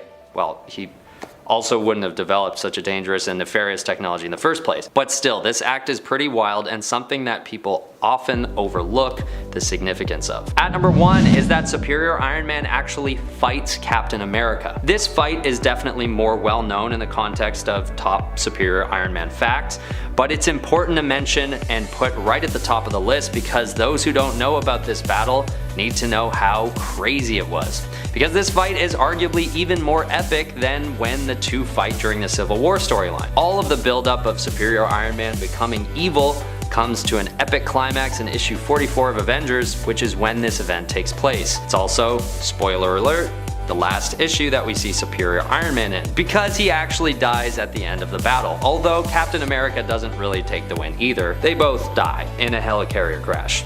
But as sad as that is, this is probably the only way Superior Iron Man's reign could have come to an end, with the only other person who knows Tony Stark as well as he knows himself taking him down for good. It's hard to say if without this intervention that Superior Iron Man would have ever concluded his tyrannical tirade, but it's good that Cap stepped in to put a stop to it just in case, thus capping off the short run of Superior Iron Man as a fun and suspense-filled storyline. Number 10, Child of Venom. As was mentioned in the intro, Sleeper is one of the symbiotic offspring of Venom. This pregnancy was not forced by a villainous science corporation like the Life Foundation. Sleeper, however, is the youngest child of Venom, who at this point has 7 spawn total. 7 babies! That's a lot of babies. Although not including potential cloned offspring, if you want to consider them that evolved from a piece of Venom, such as Mania. Although I guess you could also kind of consider Mania more like Venom's cloned sibling. Oh man, spider things and clones, they just go together like bread and butter. Venom's children from oldest to youngest at the time of this recording anyways are Carnage and the Batch 5 forcibly harvested by the Life Foundation, Scream, Agony, Riot, Lasher, and Phage, and then of course Sleeper, little baby Sleeper. Number 9, a difficult birth. Venom had a challenging birth even when it came to bringing Sleeper into the world. The symbiote was aided by Dr. Steven of Alchemax when it came to bringing its new spawn Sleeper into this world. But the birth was so challenging that Eddie Brock also decided to basically lend his help. Sleeper was the first child of Venom that Eddie was actually somewhat aware of when it came to Venom being pregnant, and was kind of the first child that they had together as more of a unit. Although Venom avoided telling Eddie about the pregnancy, only confessing after it was revealed that they were about to spawn. Of course, Venom was kind of like, you know, I kind of thought you knew, I kind of thought you felt that this thing was happening, but Guess you didn't know, and I was kind of scared to talk to you about it. Seeing the difficulty that Venom was having in giving birth to Sleeper, Eddie decided to lend his strength to the symbiote to help it with the birth, choosing to remain bonded with Venom while Sleeper was being born for basically as long as he possibly could, despite being warned about how dangerous this actually was to Eddie. Although eventually Eddie would separate from Venom in their final moments of childbirth. Of symbiote birth? I don't know. Technically Sleeper is still a child when it's born. No? Just a symbiote child. Number 8. Wanted dead, not alive. The crazy thing about Toxin is just everything this poor symbiote has been through. It's more complex than other symbiotes due to it being the offspring of major sadistic villain Carnage, but still closely related to the now anti-hero, possibly full-on hero at this point, Venom. Which of course means that even to begin with, life was very much not smooth sailing for the symbiote. In the beginning, Toxin was actually actively hunted down by both Carnage and Venom, each symbiote wanting to destroy it for their own reasons. Carnage was basically worried about Toxin usurping it in regards to its evil ways and in regards to it being more powerful. Venom was worried about the symbiote's alignment with it being the child of Carnage and wanted to destroy it to avoid it becoming an even more deadly enemy. So almost as soon as it came into existence, Toxin was fighting simply to survive. Number 7. Eddie Brock. Even though Eddie is more well known for being the host of Venom, Toxin's grandparent, Eddie was also at one point bonded with the Toxin symbiote as well. Is that weird? Probably. Especially considering the two were forced to team up, and this was also a time when Eddie was terrified of symbiotes, and then they actually fought against the Venom symbiote together. Initially, they each had their vendetta against the new Venom, Agent Venom, aka Flash Thompson, but ultimately they were both dissuaded from following through with their plan to attack and kill Venom. Instead, the two teamed up and decided to accept their newfound bond. Eddie with Toxin decided to return to his more lethal protector approach, becoming an anti-hero once more alongside Toxin. Number 6. Suppressed. Not only did Toxin come into the world with both Carnage and Venom teaming up to try and kill it, but then the symbiote also later experienced a pretty traumatic time when it was suppressed using drugs, which basically just made it like a passenger going along for the ride with host Eddie Brock. This happened as a result of Eddie getting taken in by the FBI, who decided to expose the symbiote to inhibitor drugs, which suppressed its own voice and consciousness in Eddie's mind. Toxin truly has had a pretty toxic upbringing, if you ask me. Could you imagine existing in a body without any control or influence over what it did? Sounds horrifying.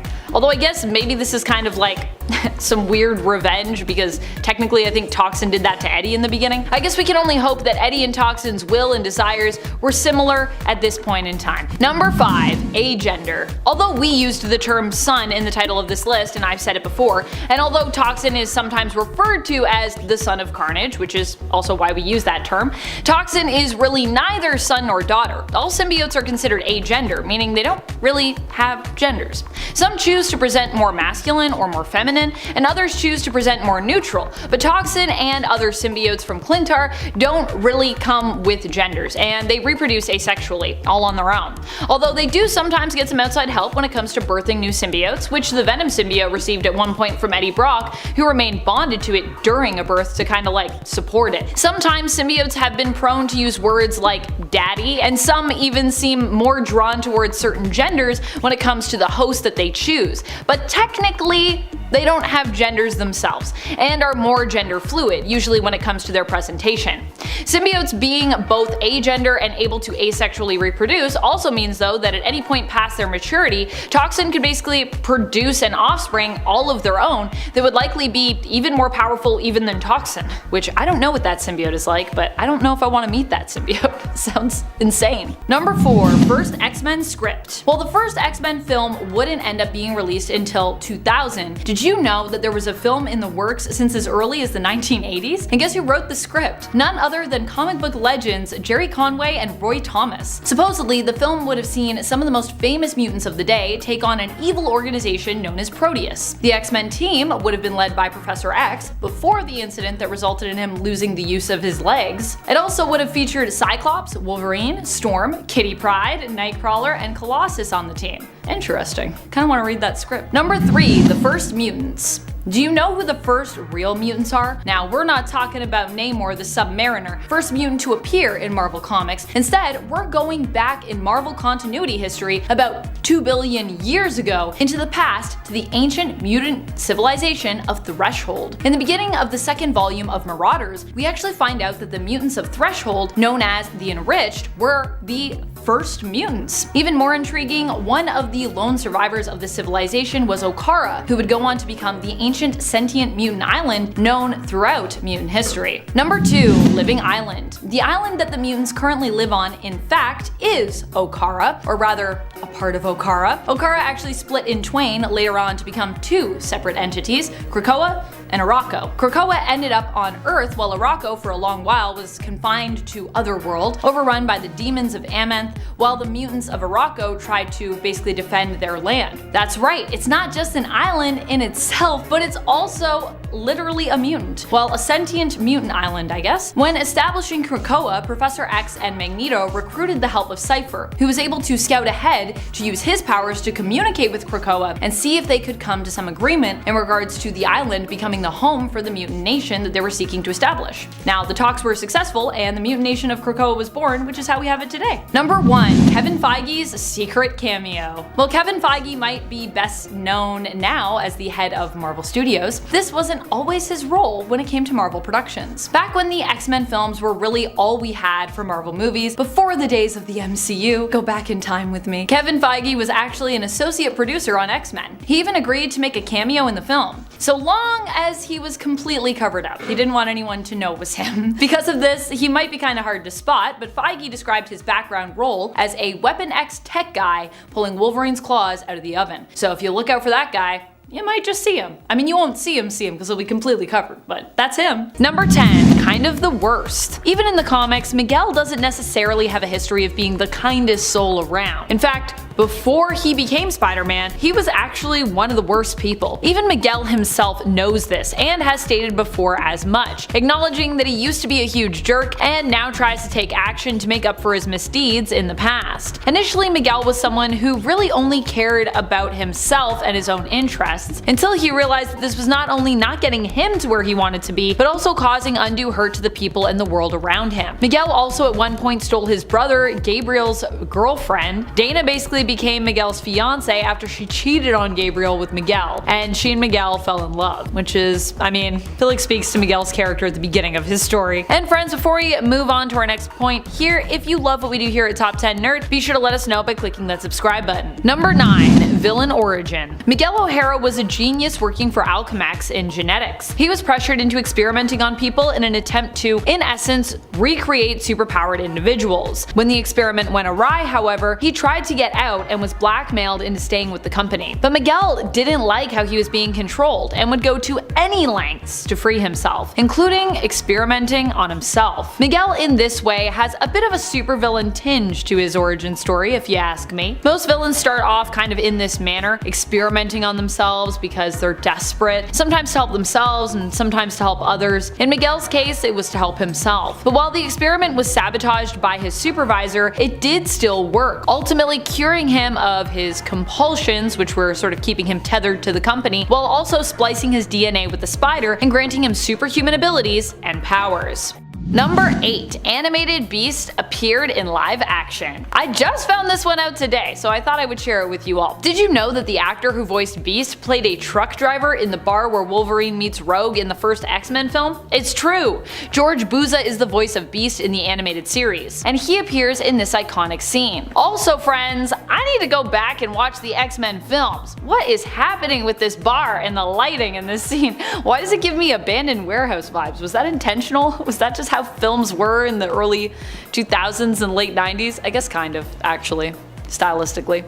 Number 7. Not very popular. While we typically celebrate the X-Men as one of the most popular hero groups of all time, I even said it in my intro, not everyone is actually a fan of them. In fact, in the comics, many people don't even like them. Despite being a superhero team, they have dealt with persecution from day one and still do even today, even in 2023. Even other heroes who they might call allies or friends at times have seemingly been absent when the mutants were being hunted or persecuted persecuted by others just for existing. So while here, in our reality, the X-Men are, the best, just know that in the comics, there are many on Earth who actually consider them more of a nuisance than J. Jonah Jameson considers Spider-Man a menace. That being said, JJ himself is actually oddly a supporter of mutants. He's a big supporter of just like civil rights in general. So while he might hate Spider-Man and many others on Earth are critical, jealous, or even just hate mutants, JJ himself actually fights for their rights, even at the risk of making himself and the Daily Bugle a target of the many mutant hate groups out there. And trust me, there's a lot.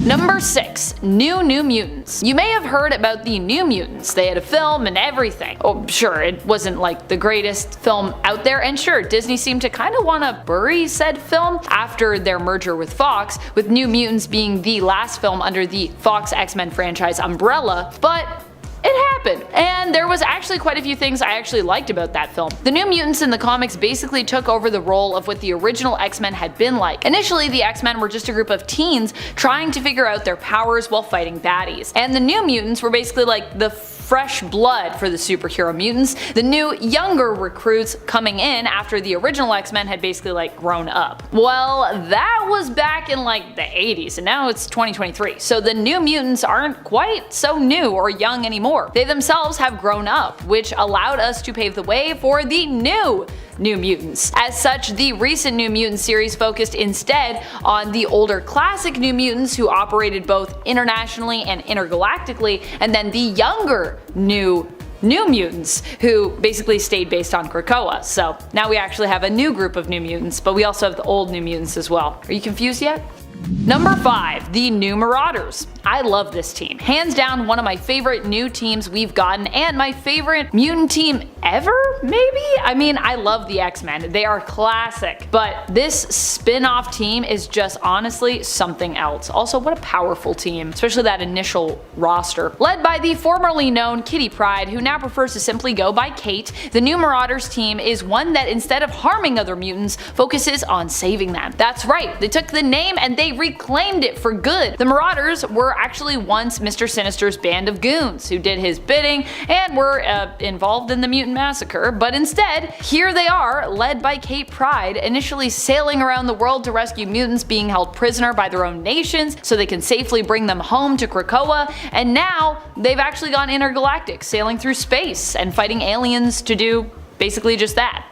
Number 4. The Limbo Embassy. Dark Web was a weird time, and to really highlight how weird that event was, I have an update for you. So, Meline Prior, the Goblin Queen, one of my favorite tragic mutant characters and X-Men villains of all time, recently turned over a new leaf. During Dark Web, she wanted Jean's memories of her son, baby Christopher, aka Nathan Christopher Summers, aka Cable as most people know him, as she felt she had missed out on his upbringing, which honestly she did, so I understand why she'd want that. What did she do to get these memories? Well, she ended up taking over Limbo from Magic under apparently the guise of being good, though in the New Mutant series this actually seems to have been written more as a genuine turning point for Maddie, but never mind. And then once again she unleashed a demon army on New York, because it worked so well the last time, Maddie. In the end, Jean gave her the memories she wanted without hassle willingly, turning Maddie firmly to the good side with her becoming the ally of the X-Men. Because, she was like, oh, you just would have just given them to me and I could have just asked you, and actually you helped me to get resurrected. Oh, okay.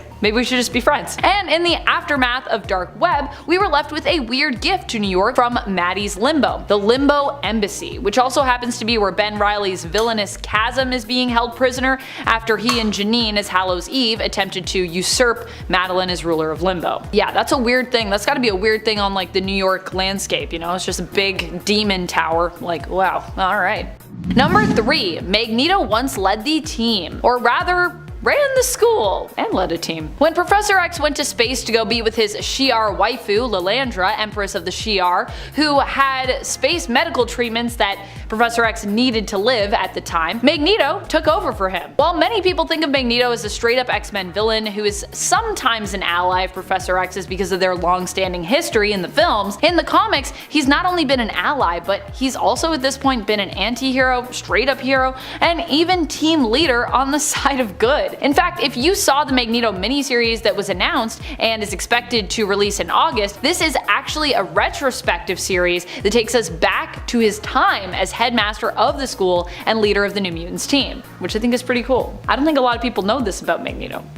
Number 2, almost cancelled. If you can believe it, as popular as the X-Men are now, this wasn't always the case. In fact, there was even a time when the X-Men comics were cancelled, with almost no possibility of a return in sight. It wasn't until the days of Chris Claremont that the X-Men would truly be cemented as a Marvel staple. Sure, Jack Kirby and Stan Lee started the X-Men off, but there were multiple instances during those days where X-Men actually wasn't doing well and then ended up being cancelled, and people didn't even know when or if it would actually come back. Honestly, people probably didn't even care back in the day because no one really liked the series that much. However, Marvel actually never gave up on the team, and despite the series being cancelled in 1970, after 66 issues, they did their best for 5 years to feature the X-Men anywhere they could in their other books, with the hope of seeing the team return one day. And guess what? It worked. It wouldn't be until the summer of 1975's giant-sized X-Men #1, but they would return with a new story written by Len Wein, who also would be a very iconic X-Men writer as well. Number 1. Control over life and death. Would you believe me if I told you that the X-Men now have control over life and death? If you aren't up to date on the current ongoing mutants in the comics, this is what is happening in the current era. I like to refer to it as the Krakoan era. Krakoa, as in the sentient mutant island, which all mutants moved to, creating their own nation there. I know this might sound familiar with the prior existence of places like Utopia and Genosha in the comics, but this time around, it actually has been pretty different. Namely because mutants now control the ability to resurrect themselves, becoming in essence immortal by using the Five, a group of 5 super gifted mutants, to create clones of fallen mutants, and then using mental backup stored in Cerebro to restore not only their bodies, but also the minds of those that they lost as well. Initially, this was reserved for mutants who they only actually had backups for. Then it was expanded with the help of the Scarlet Witch to any mutant who had basically ever existed. Then it was further expanded when their secret got out to all of humanity that they were, resurrecting themselves, with them even bringing back other non-mutant heroes like Captain America during the AXE Judgment Day event. And after that, they were like, well, I guess we gotta start bringing some people back, so we'll make a thing for that. Jean, you're in charge.